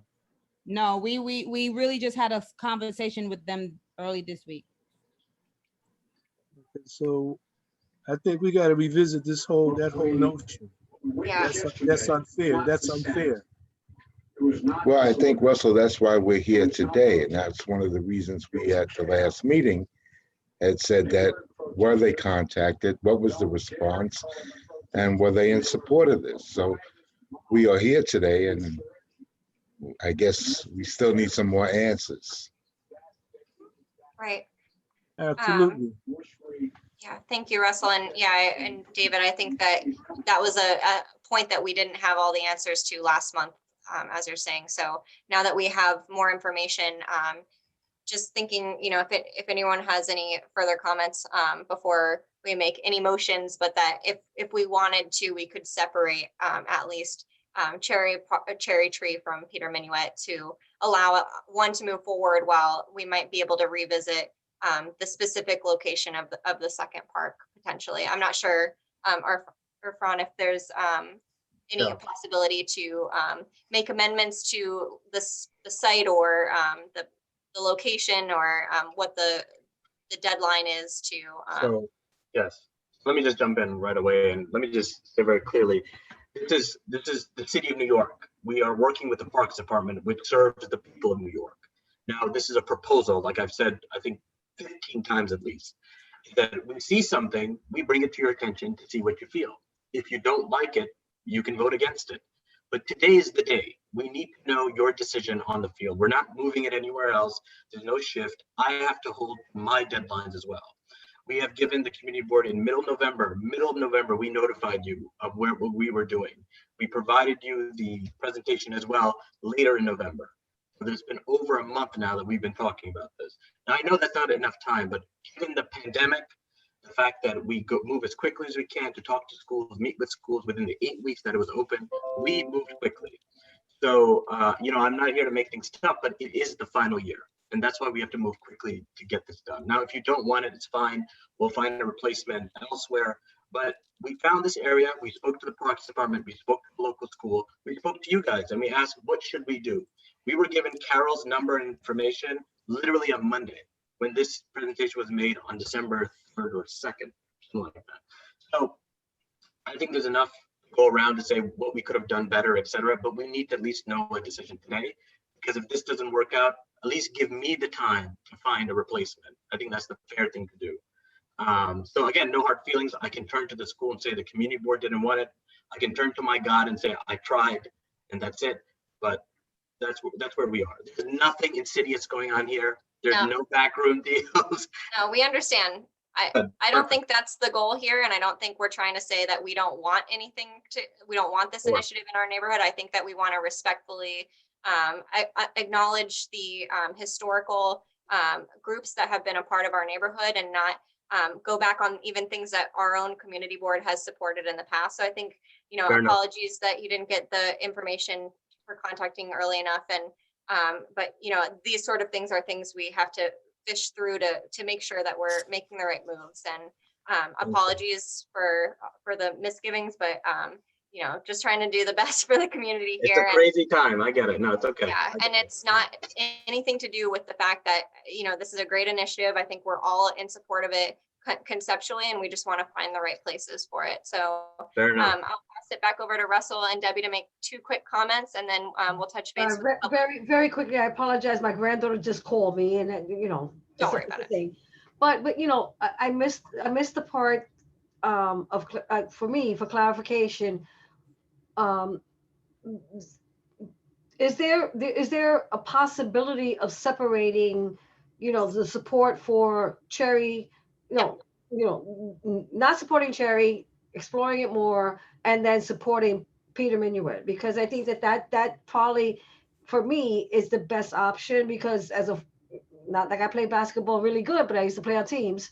But I think that I understand the importance of that, and I understand the importance of evolution. So how do we do that? So maybe this can be, you know, the happy medium where we have one project that supports that, because that Park Avenue, 108th Street is dead.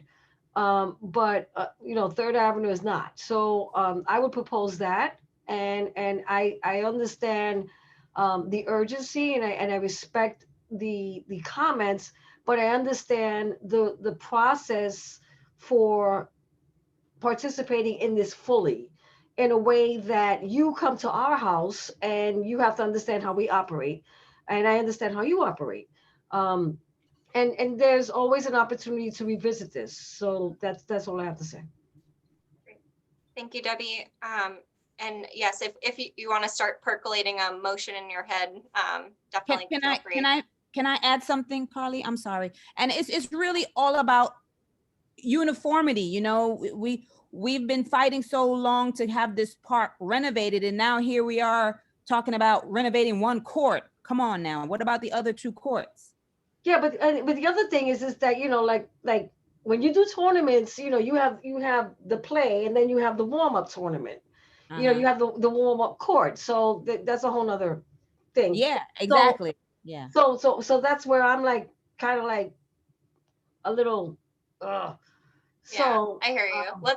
I'm going to pass it to Russell and then Xavier if y'all want to start thinking about your motions. I mean, I can make a motion real quick if you want a motion. Let's hold off till we're gonna hear what I have to say. We're not gonna motion hold on. like that. Okay, motion like that. Just saying. No, I'm all for understanding that we're talking about. We have to come to the heart of when people come into our community. They don't talk to the key stakeholders in places.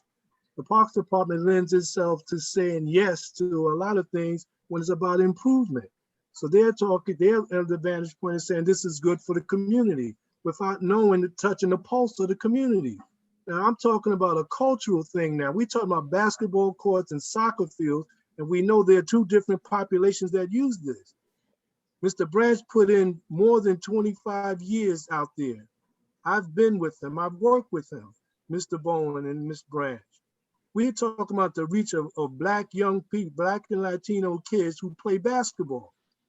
There's a shortage of programming during key times during the summer throughout our whole Harlem community, East, West, and Central Harlem.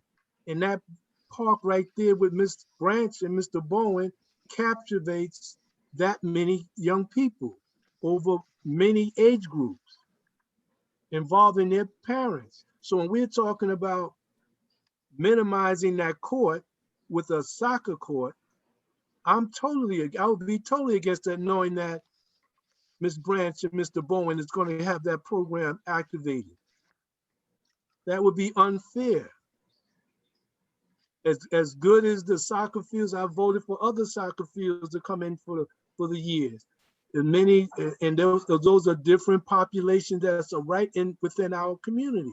Where you're putting in one, you're replacing another one without they don't have a voice. Thank you, Russell. I'm finished. Okay. I don't want to cut you off. I know there's a couple more hands raised, so we'll just touch on everyone and then make a decision together. So Debbie, and if you could lower your hand, and we'll go to Xavier and then Diane, then the public, and then we'll take a motion.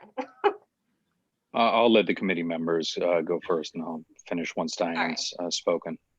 Okay, thank you, Xavier. Go ahead, Diane. Mm-hmm. So I think, from my perspective, we should honor and respect our legacy organizations. And I remember Mrs. Richards when she came to the board about her husband. And yes, it was voted unanimously at the board, and it was voted unanimously, I believe, at Public Safety. And so I'm very concerned about what she's saying and what she's asking, because she's basically saying it's great to bring in the soccer field, but to leave the others shabby after being there for so many years.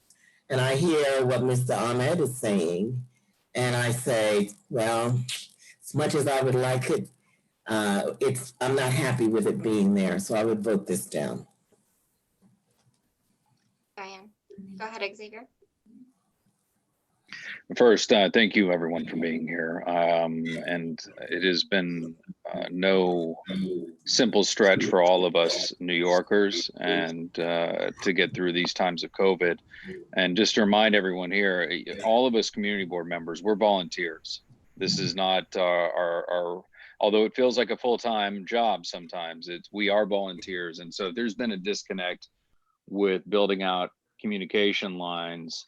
Irfan, and you only got it this week. I need to know, just it's helpful for our productivity to know where that disconnect happened.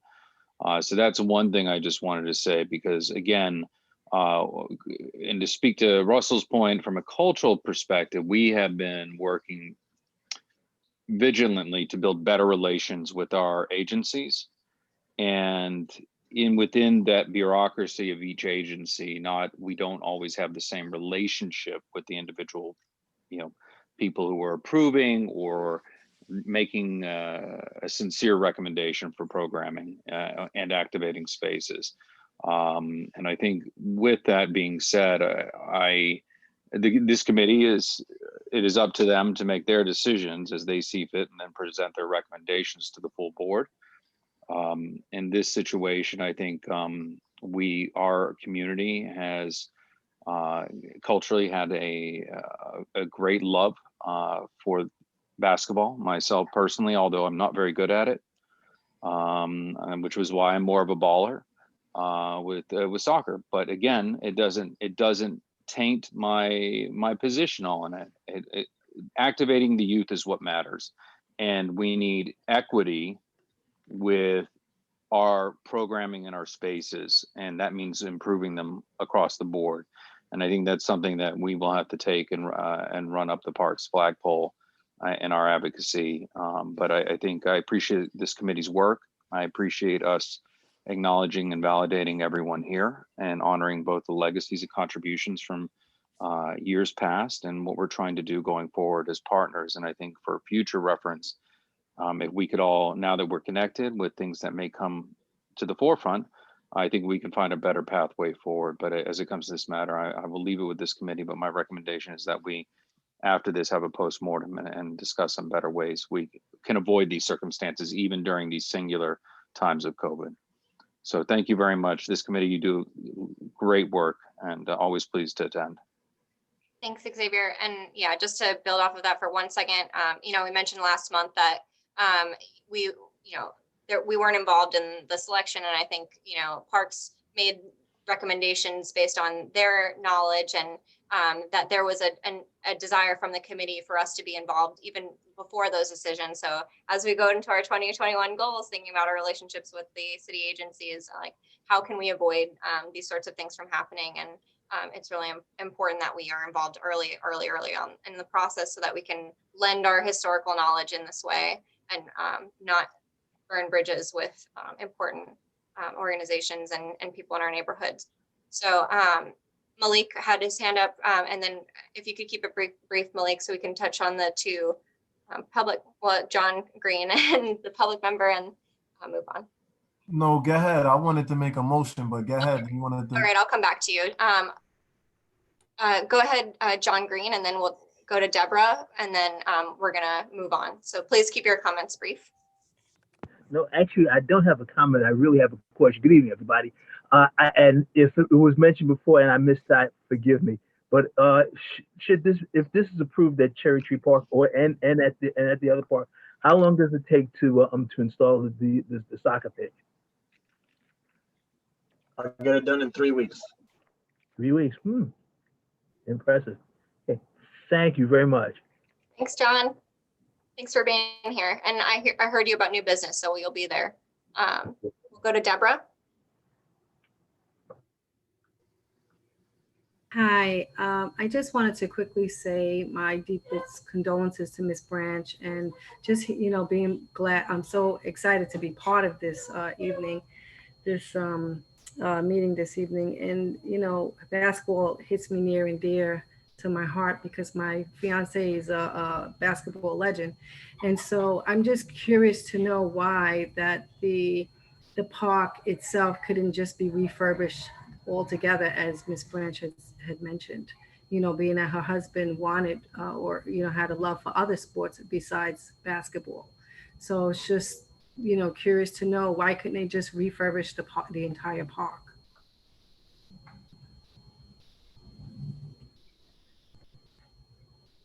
Is Sheena there? I'm here. Yes, I'm here. The funding for this program for the soccer is different funds from the basketball courts.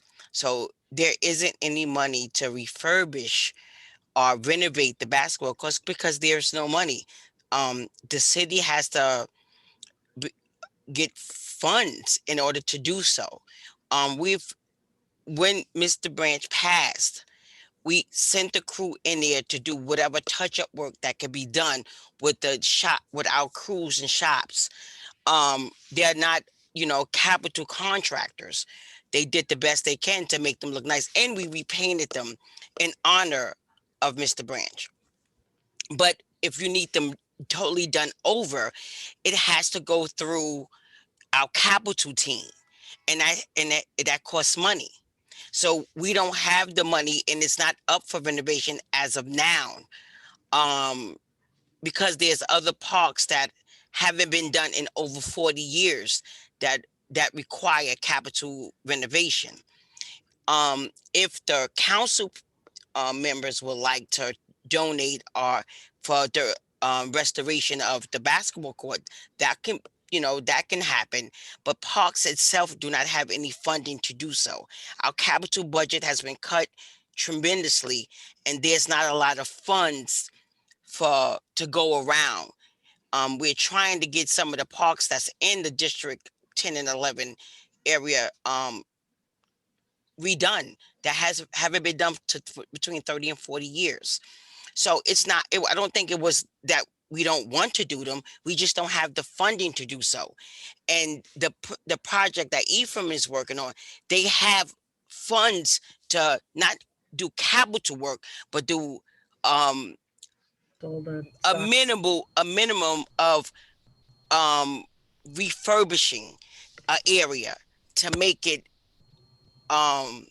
great for the community. So we don't have capital funding.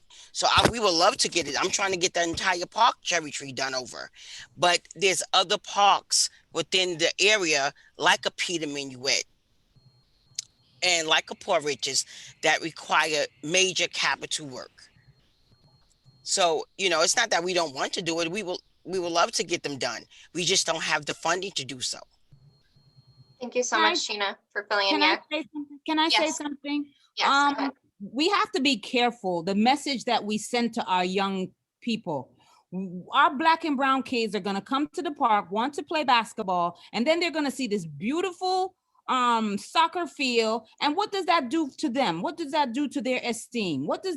How does that make them feel like, oh, we can't have our stuff looking nice?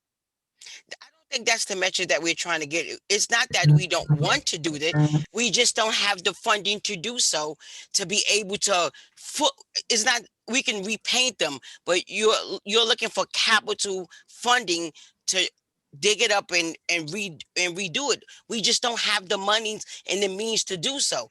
The Parks Department, we could put in for these things, but we don't have the funds to be able to do so. So it's not like we are leaving the rest of the basketball court out just to get this. They're not even breaking up ground for the soccer court. They're refurbishing the area to make it good for another form of activity to happen within the park. So it's not like they're doing capital renovation only for that particular area of the basketball court, that area. So we're not trying to take away anything. We're just trying to add something for other people to be able, other children to be able to use. We're not looking to say we're not going to honor your husband, because I've spoken to you about that. I've talked to them about that. I told them, let's get it done, because I know your husband was one of the best actually in this basketball field to have worked with. So it's not that we're trying to enhance the park, right? But it's not coming with capital funding. This is coming with refurbished funding. Right. I mean, we can pitch this out there for a lot of things. But I can put it out there, but I don't have the means to say, go there and do capital work there. It's a process to that. May I just say one quick thing? Yes, these are private dollars that are donated. This is a donation. This is not coming out of anyone's money, out of pocket, the public's money. This is coming out of the generosity of these partners who are seeing this as a gift to your community. Whether you want it or not, that's how we perceive it. Now, when this project is, we take 3 weeks to do it, that's why it moves quickly. But at the same time, I also don't like the sentiment that, oh, you're bringing a soccer field and you're now pulling kids away from basketball. I played both sports growing up. I've now deviated more towards basketball, which is why I have a LeBron James jersey on. But the point is that there's nothing wrong with diversity of sports. And if you don't see it when you see it on TV, it's because we didn't put the effort in now to diversify those sports.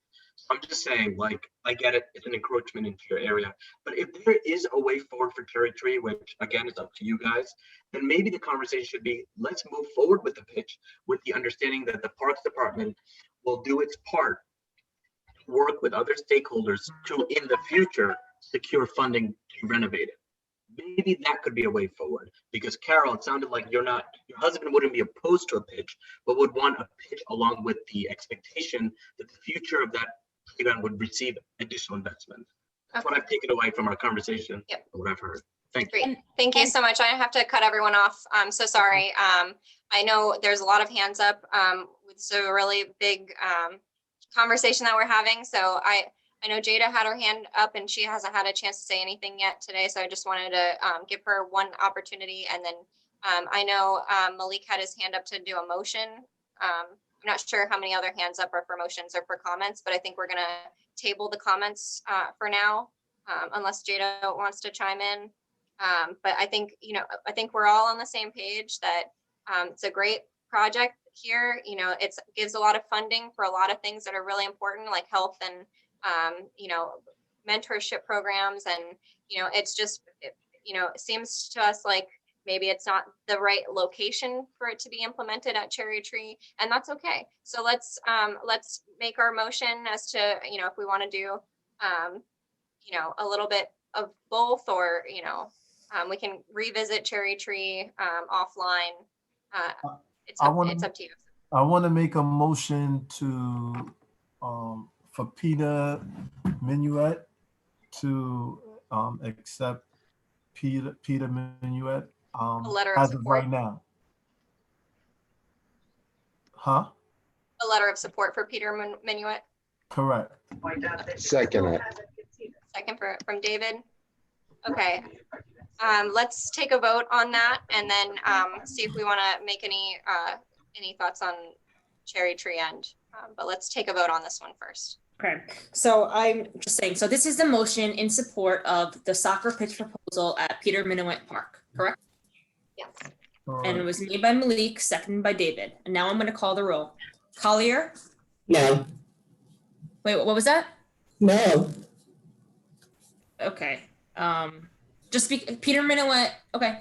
I just want to make sure everyone knows the difference between the two parks. So the one that BBC operates out of is Cherry Tree, and the one that is not Cherry, the other one is Peter Minuet. Okay. Which really needs it. Yeah. Oh, okay. Which one's Cherry Tree? Where's Cherry Tree? We're doing that separate, Diane. That's separate? Yeah, this is for Peter Minuet, the one that. Okay, I'm going to abstain on this one because I'm not clear on it, so I'm going to leave it at that. Okay. Elliot? Yes. Encarnacion? Yeah. Giordano? Yes. Heredia? Yes. Lee? Yes. Mistrada? Yes. McCullough? Yes. Quinones? Yes. And Schuler? I abstain because I'm not clear. I'm not clear. Okay, motion carries. Great. Now, in regards to Cherry Tree, which is the park that we're discussing, has historical relevance with the basketball courts and Mr. Branch, is there anything that the committee would like to put on the table moving forward for this, or would we like to revisit it? I would like to say that I feel like we should just to give Mr. Efren the opportunity to possibly, it doesn't seem like most of the committee, to my understanding, wants to move forward and showing our support for this for Cherry Tree Park. So I mean, me personally, I don't know, I don't want to speak for everyone, but I think that we should give him an opportunity to seek somewhere else that where he can possibly put the soccer field. Okay, thanks, Malik. Russell has his hand up. Go ahead, Russell. I'm speaking on behalf of programs having, when I'm always of the mindset, for those that know me, there are people who come outside of our community that want to do good for our community, and it becomes counterproductive. So we can, others would want us to share, to become focused on another type of growth, at the same time retarding other programs or prohibiting them for growth. We need situations in our community where young people can come, be safe. Basketball as a population is available facilities, structured programs, supervised programs, quality programs need the opportunity to grow, not just saying maintain what it is. I was of the mindset that Mr. Branch uses all three of those courts. When I'm there, I saw all three of those courts being used. And I accepted that, the soccer field being there, because if there's no structured program there, Mr. Branch's program there, or one similar to it, that would be acceptable for another population to come in and utilize it. I think that's fair thinking.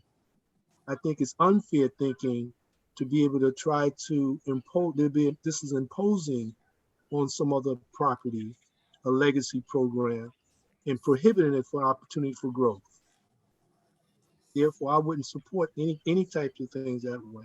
Had I known Ms. Branch was looking to put my support in a different way, and would have not been a waste of the effort for the gentleman to come in and make that pitch, because he's enthusiastic about doing it. And that's my position. And we should not be pressured by understanding these circumstances. It's unfortunate that the timeline for those decisions to be made, but when we make decisions, we're talking about decisions that are long-standing. So we're not talking about a decision that being made today and then next year we can go back to it. We're talking about a minimum of 5 years. And then we're talking about 5 years from now with a different committee being here, and those that are saying who's fighting for our community that has their basic roots in a transforming community, and other special interests that are not of those who have been here lifelong, and their voices being minimized to almost silence. So I think Russ, that's what we need to understand that.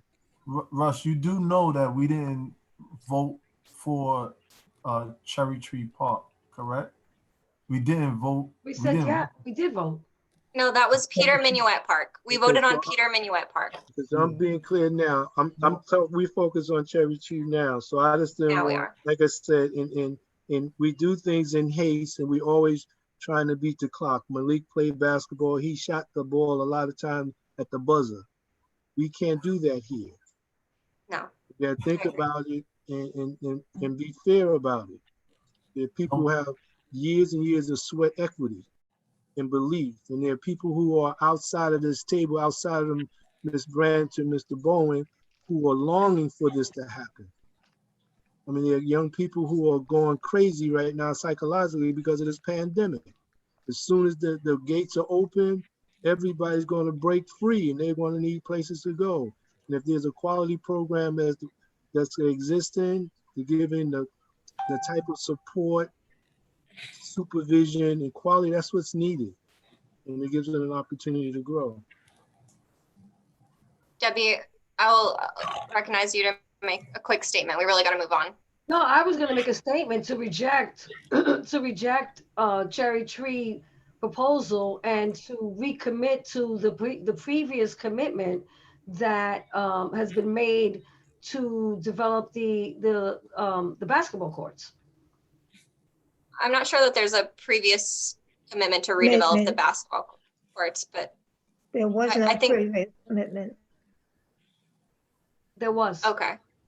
I Sorry. would advise, I'm sorry, I would advise to make a motion, if you're gonna make a motion about this, to make it directly to this proposal, and keep it limited to this proposal. Okay, so my direct proposal, my direct comment to this proposal is to reject Cherry Tree as a site for this pitch. Okay, Yes. so do you want to make a motion to deny the soccer pitch proposal at Cherry Tree Park? Yeah. Okay, Second, second by Francis. Great. We'll take a vote. Thank you all. Okay. So just to be clear, voting yes, you're supporting the denial, and voting no, you would be supporting the proposal. So I'm gonna call the roll now. Collier, Yes. Elliott, Yeah. Encarnacion, Yes. Giordano, Yes. Heredia, Abstain. Lee, No. Mastrota, yes. McCullough, Yes. Quinones, Yes. Schuler. Yes. Okay, motion carries. So we passed the motion to support the soccer pitch proposal at Peter Minuet, and we passed the motion to reject the soccer pitch proposal at Cherry Tree Park. Correct. Great. Thank you all for all of your time. Thank you, Irfan, for coming and for bringing this to our committee and our community. I think it's a great project. We're all on board with the project. We would love to hear if there's any opportunity to bring it to a more suitable park in our neighborhood. We can continue this conversation offline. And thank you so much for all that you're doing in our community. We really appreciate it. And thank you for everyone on the community, on the board for all of your input. Thank you. Take care. All right, we'll move on. I know it's getting late, y'all, so we'll keep it moving. So I sent you an email regarding the 2020 accomplishments and 2021 goals. I think we can be proud of our 2020 accomplishments, but let's focus on the goals for this year. And I think we can talk about briefly, everyone, if especially people who haven't been speaking at all, like we would really love to hear from you. And just know that Malik and I will be reaching out to everyone individually. So we will get all of your feedback. And if you could do a highlight run for today on the record, that would be excellent. So thank you, Carly, for listing out our 2020 accomplishments here, all of the letters of support and resolutions that we've had over this past year. So thank you for all that we've been able to accomplish together. Past 11 actions, and I think I got them all, but at least 11 actions. So that's really great. Congrats, guys. Congrats, everybody, ladies and gentlemen. Just for context, really quickly. So the reason, I mean, it's always good to reflect back on what we did in the last year, especially as we prepare to move forward. But another reason why we are bringing this discussion to all of the committees is because the staff, we will be preparing an end of the year report that highlights 3 accomplishments and 3 goals moving forward.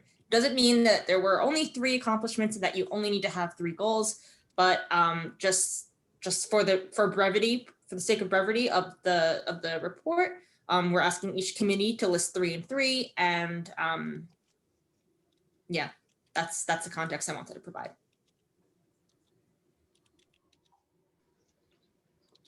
Three goals and 3 accomplishments.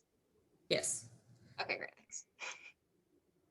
So my question, Carly, is we on right here you have 11 accomplishments, correct? Yes. So you're just gonna pick the 3, or we have to like?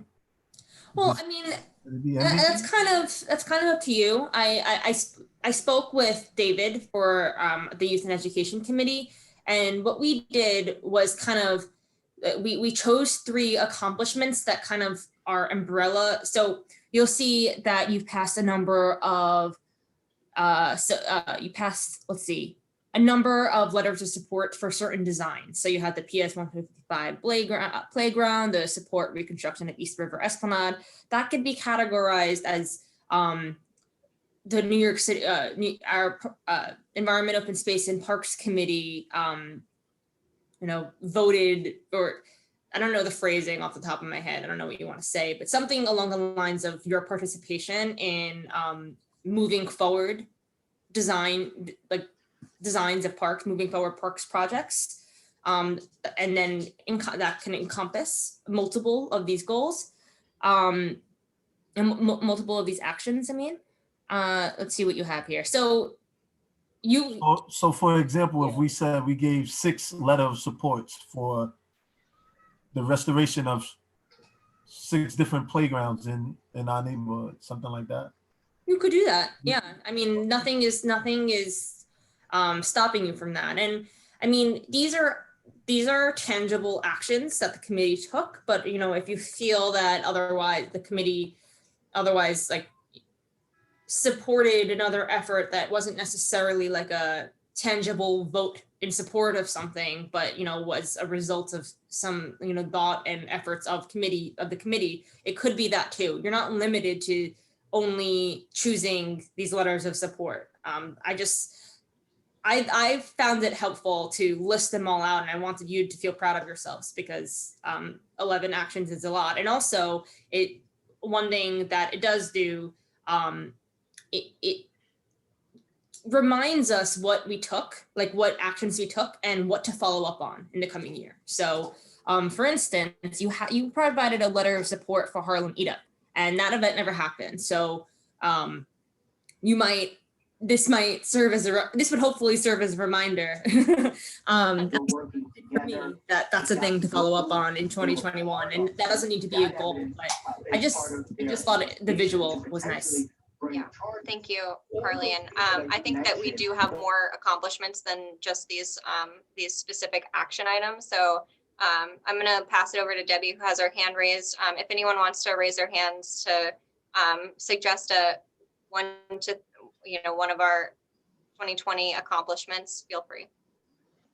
So I think that if you go, thank you so much for listing these achievements. And I think that they fall into like different categories that fall into 3 buckets. So one of them is the, Environmental, Open Spaces and Parks Committee continues to engage in support for initiatives that align with the committee's mission. So that's where you could put all of those letters of support. And also the second bucket is, you may want to identify something that is unique, that is beyond our mission. So it's like, the resolution for the conservatory, garden and dairy access path is something that is more tangible, right? So that's what you're saying, Carly, right? It's like being tangible. Can you switch to like 6 to 11 for me?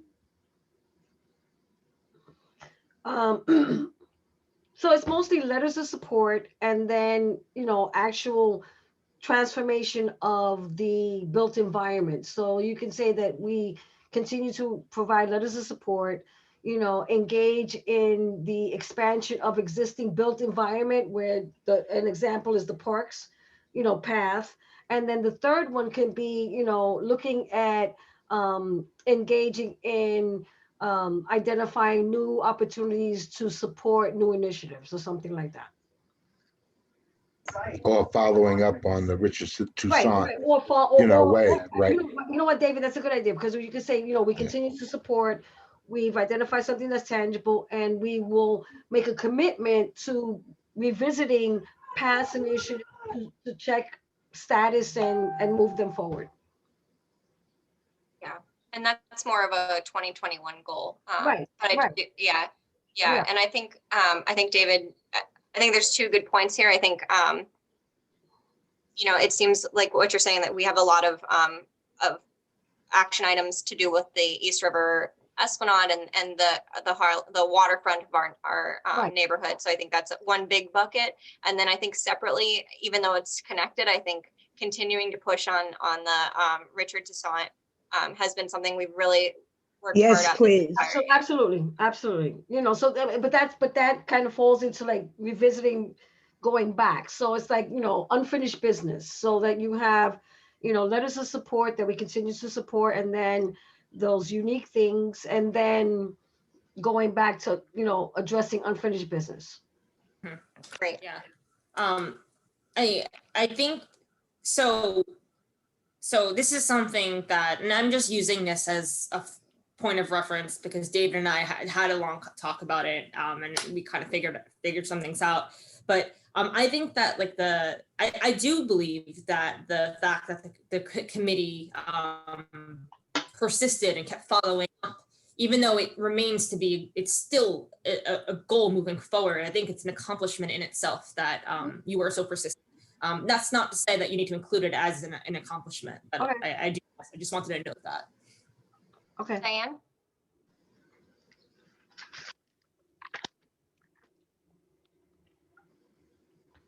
I was just thinking conceptually, Yeah. this is to put out there for discussion. Thank you. Was there anything here that actually happened? Did did they pass the letter of support for the Central Park Live? I can say that the bait station, actually, the extension of it allows our local fishermen to continue to clean their fish locally and safely.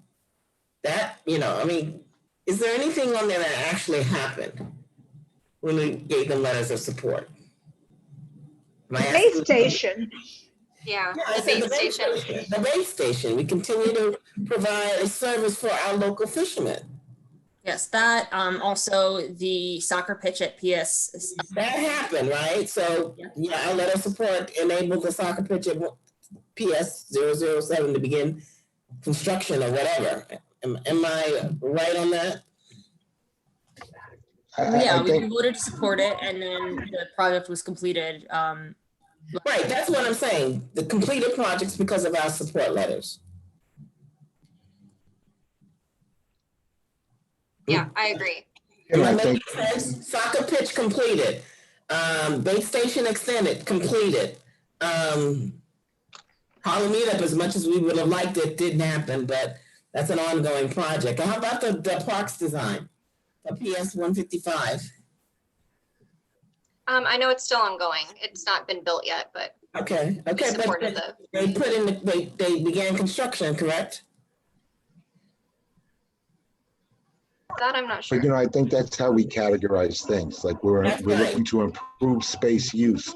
We helped improve this with the letter, and that's what we kind of try to do in education, right? So we had this MetroCard support that we were doing for 2 years. Some changes went through, so we followed up. It went through. So I think how we categorize them and then shape them, so it kind of those resolutions go to certain areas.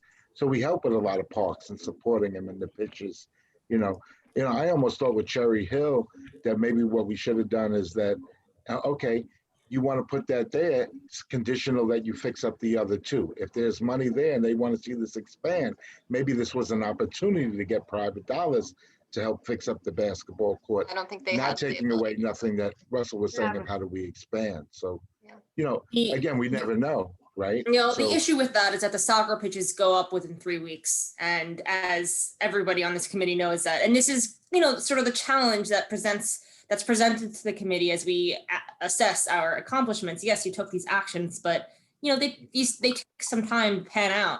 I know that public safety and transportation only recently saw the completion of the extension of the FDR drive from the bridge. And that letter of support was issued, I don't know, maybe 2011, 2012. Like these, I mean, that's and the MetroCard thing originally was 2 years ago. The Harlem, the extension. Angel told me that he was ADM at the point. So, I know that these projects take time. So I think it doesn't take away from the fact that you have accomplished the support of these projects and taken definitive action. But I point also taken, like there are a few projects here that are completed. So if you want to categorize your accomplishments by those that are completed and those that if you want to yeah, if that's how you want to divide them up, you could do that. But I also think that what Debbie had presented was also good. But yeah. And Carly, do we have to make final decisions on this for this Well, month? You know, I'm sorry, I was gonna try and raise my hand, but my battery just died. Like everything's happening.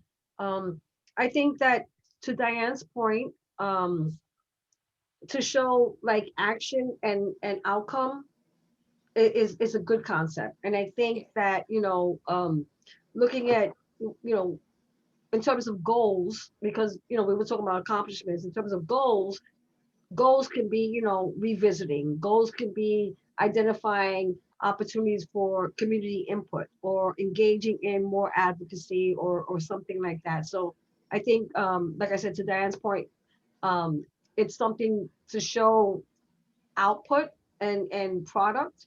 So it's like, as a result of this happened.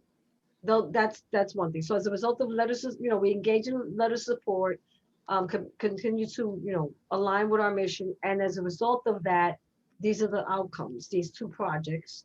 And then you could look at, in terms of the goals, unfinished business, and then identifying opportunities for community input and advocacy or something like that.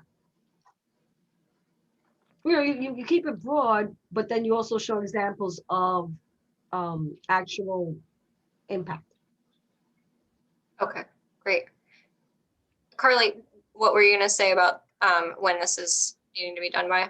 So I mean, this is not something you need to vote on. This is something that can be ongoing. It's not a vote required sort of thing. I do think that what is more important is that you establish your goals moving forward. The words that we use for the accomplishments, I mean, ultimately you accomplished what you accomplished, and there's no taking away from that. But if anyone does have ideas for wording of these accomplishments and wants to send them over to me and Jessica, that would be really helpful. I agree. I was gonna just suggest that at least for the accomplishments, that I could create like a quick survey with the couple that we've talked about today, and we can narrow it down together to our top 3. Does that sound okay to everyone? Just in essence of time for tonight. Sure. And so let's focus on the goals. Thank you everyone for the input. I think, if you have any specific accomplishments that you would like to be in the survey, if you could just like text me or email me really quick, and I'll make sure that it's included. Otherwise, we're taking notes as to what people are saying, but if you have anything specific, please forward it to us. So in terms of goals, these were the ones mentioned in just generally, but if anyone has additional goals, I know both Connie and Francis sent emails with goals and comments on goals. So we're going to be continuing this conversation as well with individual phone calls and things, but please feel free to voice now any other goals or comments on these goals. And I can't tell whose hands are up and whose hands have been up. So if you've had your hand raised and you don't want to contribute to the goals. My hand is raised, but I already spoke. So it's because everything is frozen right now. Okay. I'd like to jump in, Connie. I think that we should look at projects like the Harlem River Greenway, which, although there have been, 8 or 10 community meetings, other than myself, I don't believe anybody in this group was at those meetings. And there was very, very low attendance from the community. So I think we should make it a goal to find a way of getting community feedback about that particular park. And, yes, they can come present to us and we can all vote on it and talk about it, but are we really serving the community by giving our opinion? We really need to hear from people what they want to see there. So whether it's Harlem, Harlem River Greenway, or there's a disconnect between what's happening on land along the waterfront and then the water itself. maybe we need to find a way of connecting proposals for the waterfront as well as for the property adjacent to the waterfront. That may be a clumsy way of putting it, but the idea that the ferry conversation isn't about the park, it's about the waterway. So how do we merge those two projects so that we're coming up with ideas that the community is actually interested in seeing? Thank you, Connie, and I appreciate you voicing those. I know I appreciate your voice, and Diane, if you want to go ahead.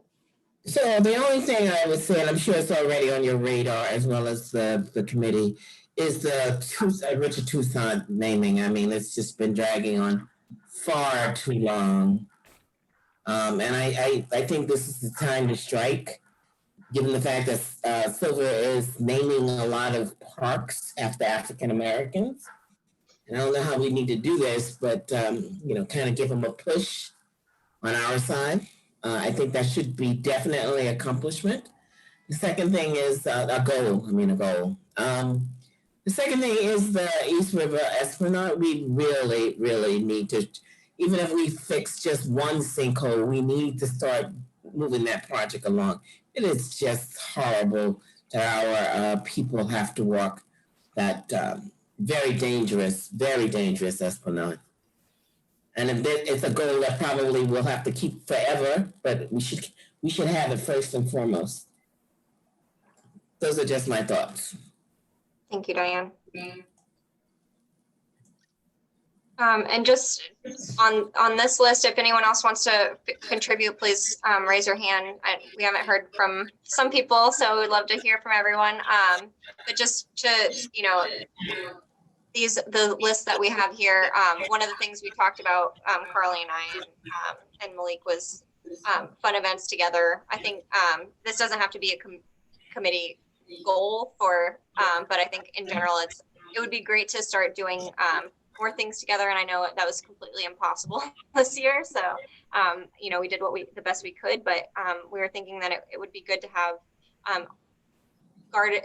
guided park tours by the different experts and really hyper locally aware committee members that we have here to help spread the knowledge that they have about the parks and the areas that they're familiar with more than others might be. So that's one thought. I think something that keeps coming up a lot is number 5, building off of our collective institutional and historic knowledge. I think and that goes back to what Debbie was saying about revisiting what's happened in the past. So just remaining aware of what came before and how to keep pushing the things that have been important for so long continually forward. Go ahead, David. I would just also agree with Diane about the Richard Toussaint, that should be something foremost. And then also how we better collaborate around maybe with some stuff around youth. Because what's interesting is Ephraim used to come to the youth and education to get approval before, and not parks and open space. And we kind of gave him a hard time the last time he came because we felt that some of the members felt he was a little arrogant in how he presented himself, and that I'm here for this and you better take this. And it's interesting that now he came to parks and open space to go through this next kind of wave of approvals in the community. It was the So, same it's today, just, Dave. Sorry to I'm interrupt sorry. you. No, go ahead, Malik. Today. Yeah, no, I felt that same today, and that's kind of why I'm kind of raising it. And I think, Russell raised a really good point. Here's this program in Cherry Hill that's been around for many, many years, and has been very resourceful. How do we look to expand that at this time and get those spaces renovated so that something that's there continues? And don't get me wrong, brown and colored kids and Spanish kids also play soccer in our community, and I have one at PS 72, one of those fields he built on the roof. So, I'm not component that we shouldn't do this or expand it, but I also thought Ms. Carol Branch was very accepting and saying, look, I'm willing to compromise if you come through on something else. So I think this is a bigger point for us to advocate, and I'll leave it. Thank you. Great points. Yeah, I think that all ties together it's just a matter of framing it all into 3 distinct things. Carly, I'm not sure.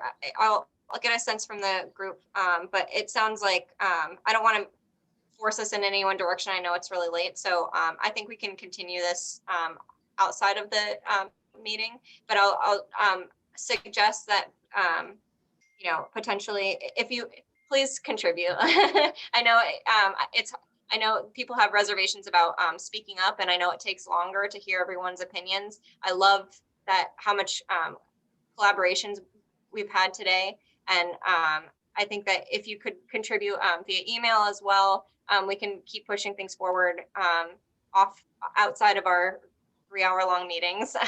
But it sounds like we're congealing around community engagement as a large, broad goal.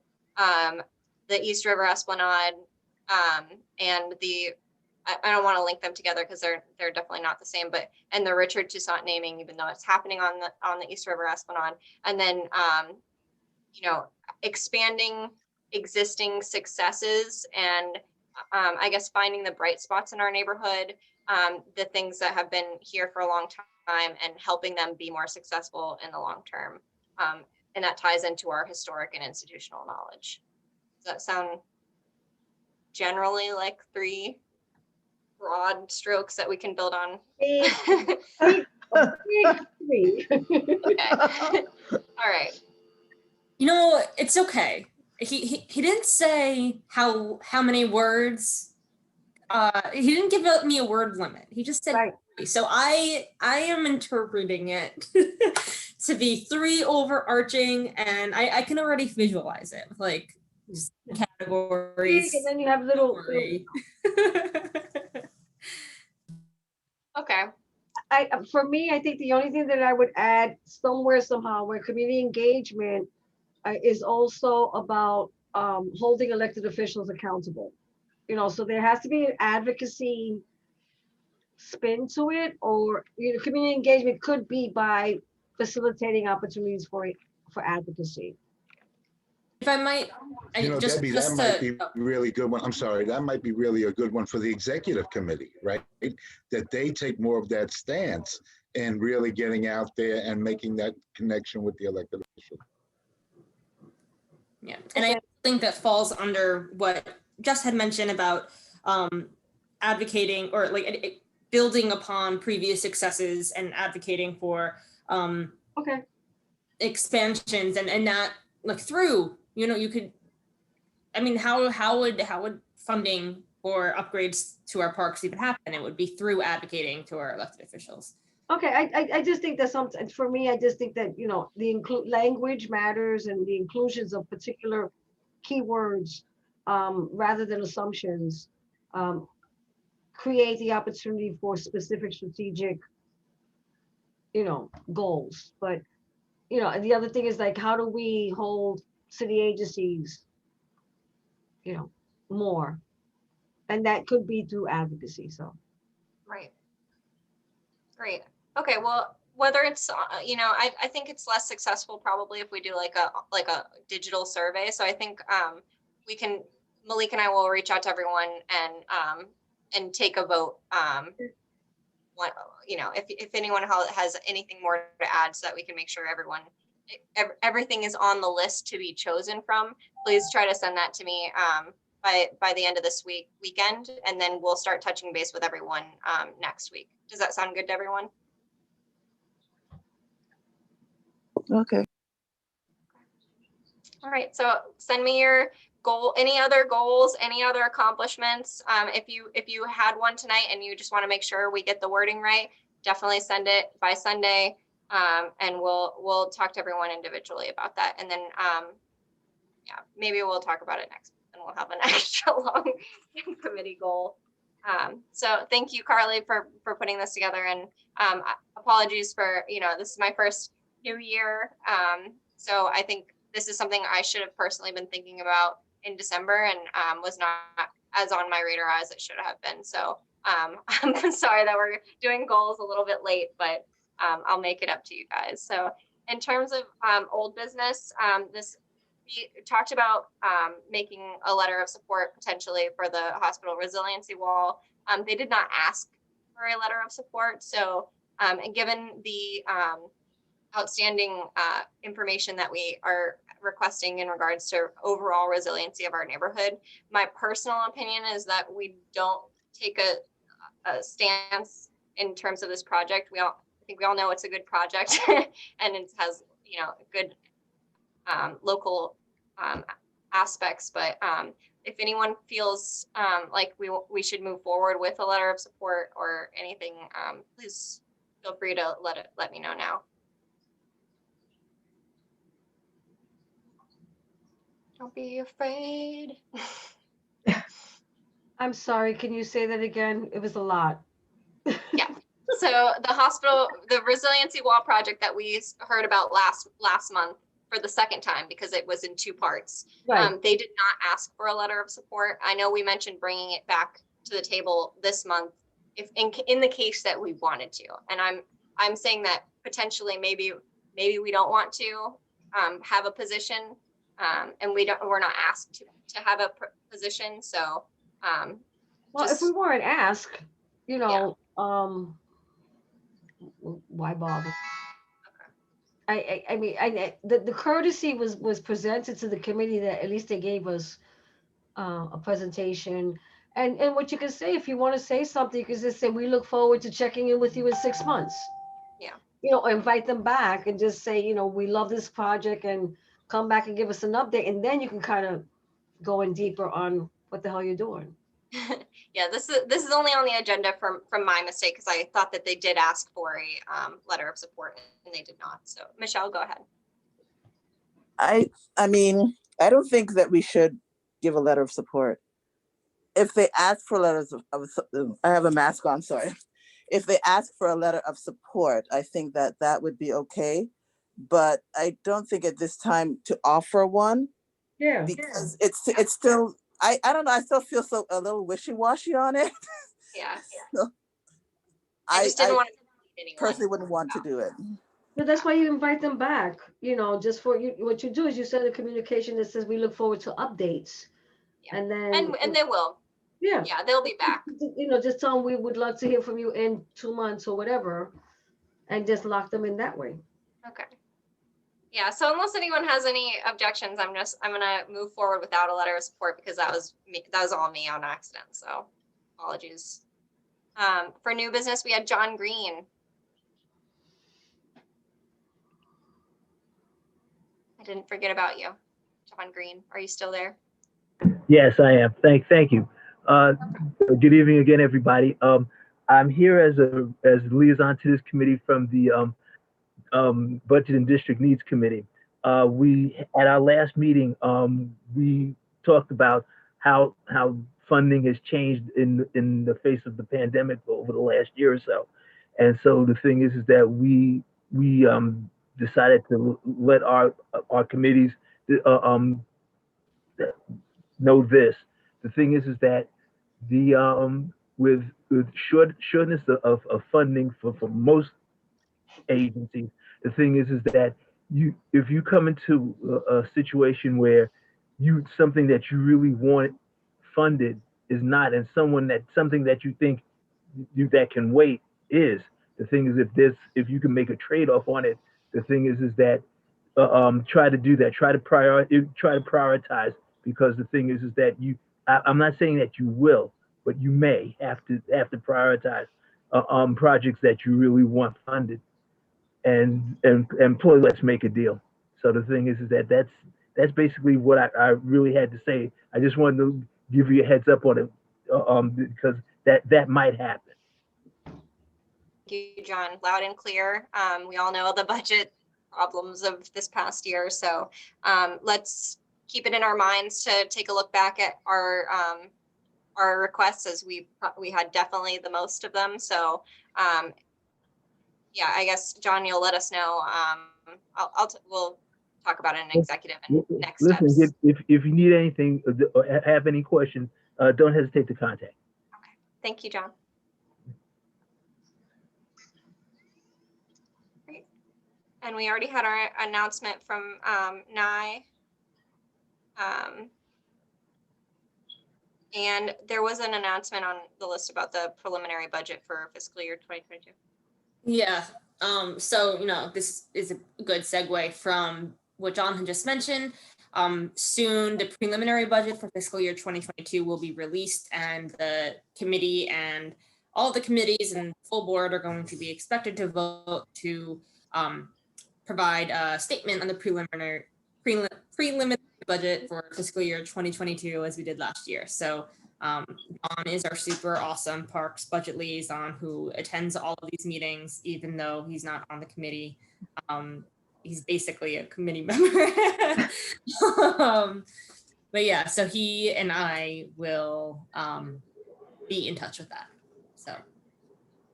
And Debbie, you have your hand raised. Very quickly, I was on a Zoom call with New Yorkers for Parks, and there was a panel discussion on the impact of COVID on parks. And one of the things that one of the presenters talked about was how parks need to be prepared with resources, because after this pandemic, people are gonna like flock to the parks and want to be engaged in open spaces and stuff like that. So we may want to look to that as a rationale for us to kind of ask for more money. And I'll see if I can find that information. But it was just talking about how that's going to be something where people are going to be really utilizing open spaces because of whatever they went through in quarantine. Yep. Wow, great. Yeah, if you could send that, that it would help us Okay, I have bolster any. I'll look for it. Okay, thank you.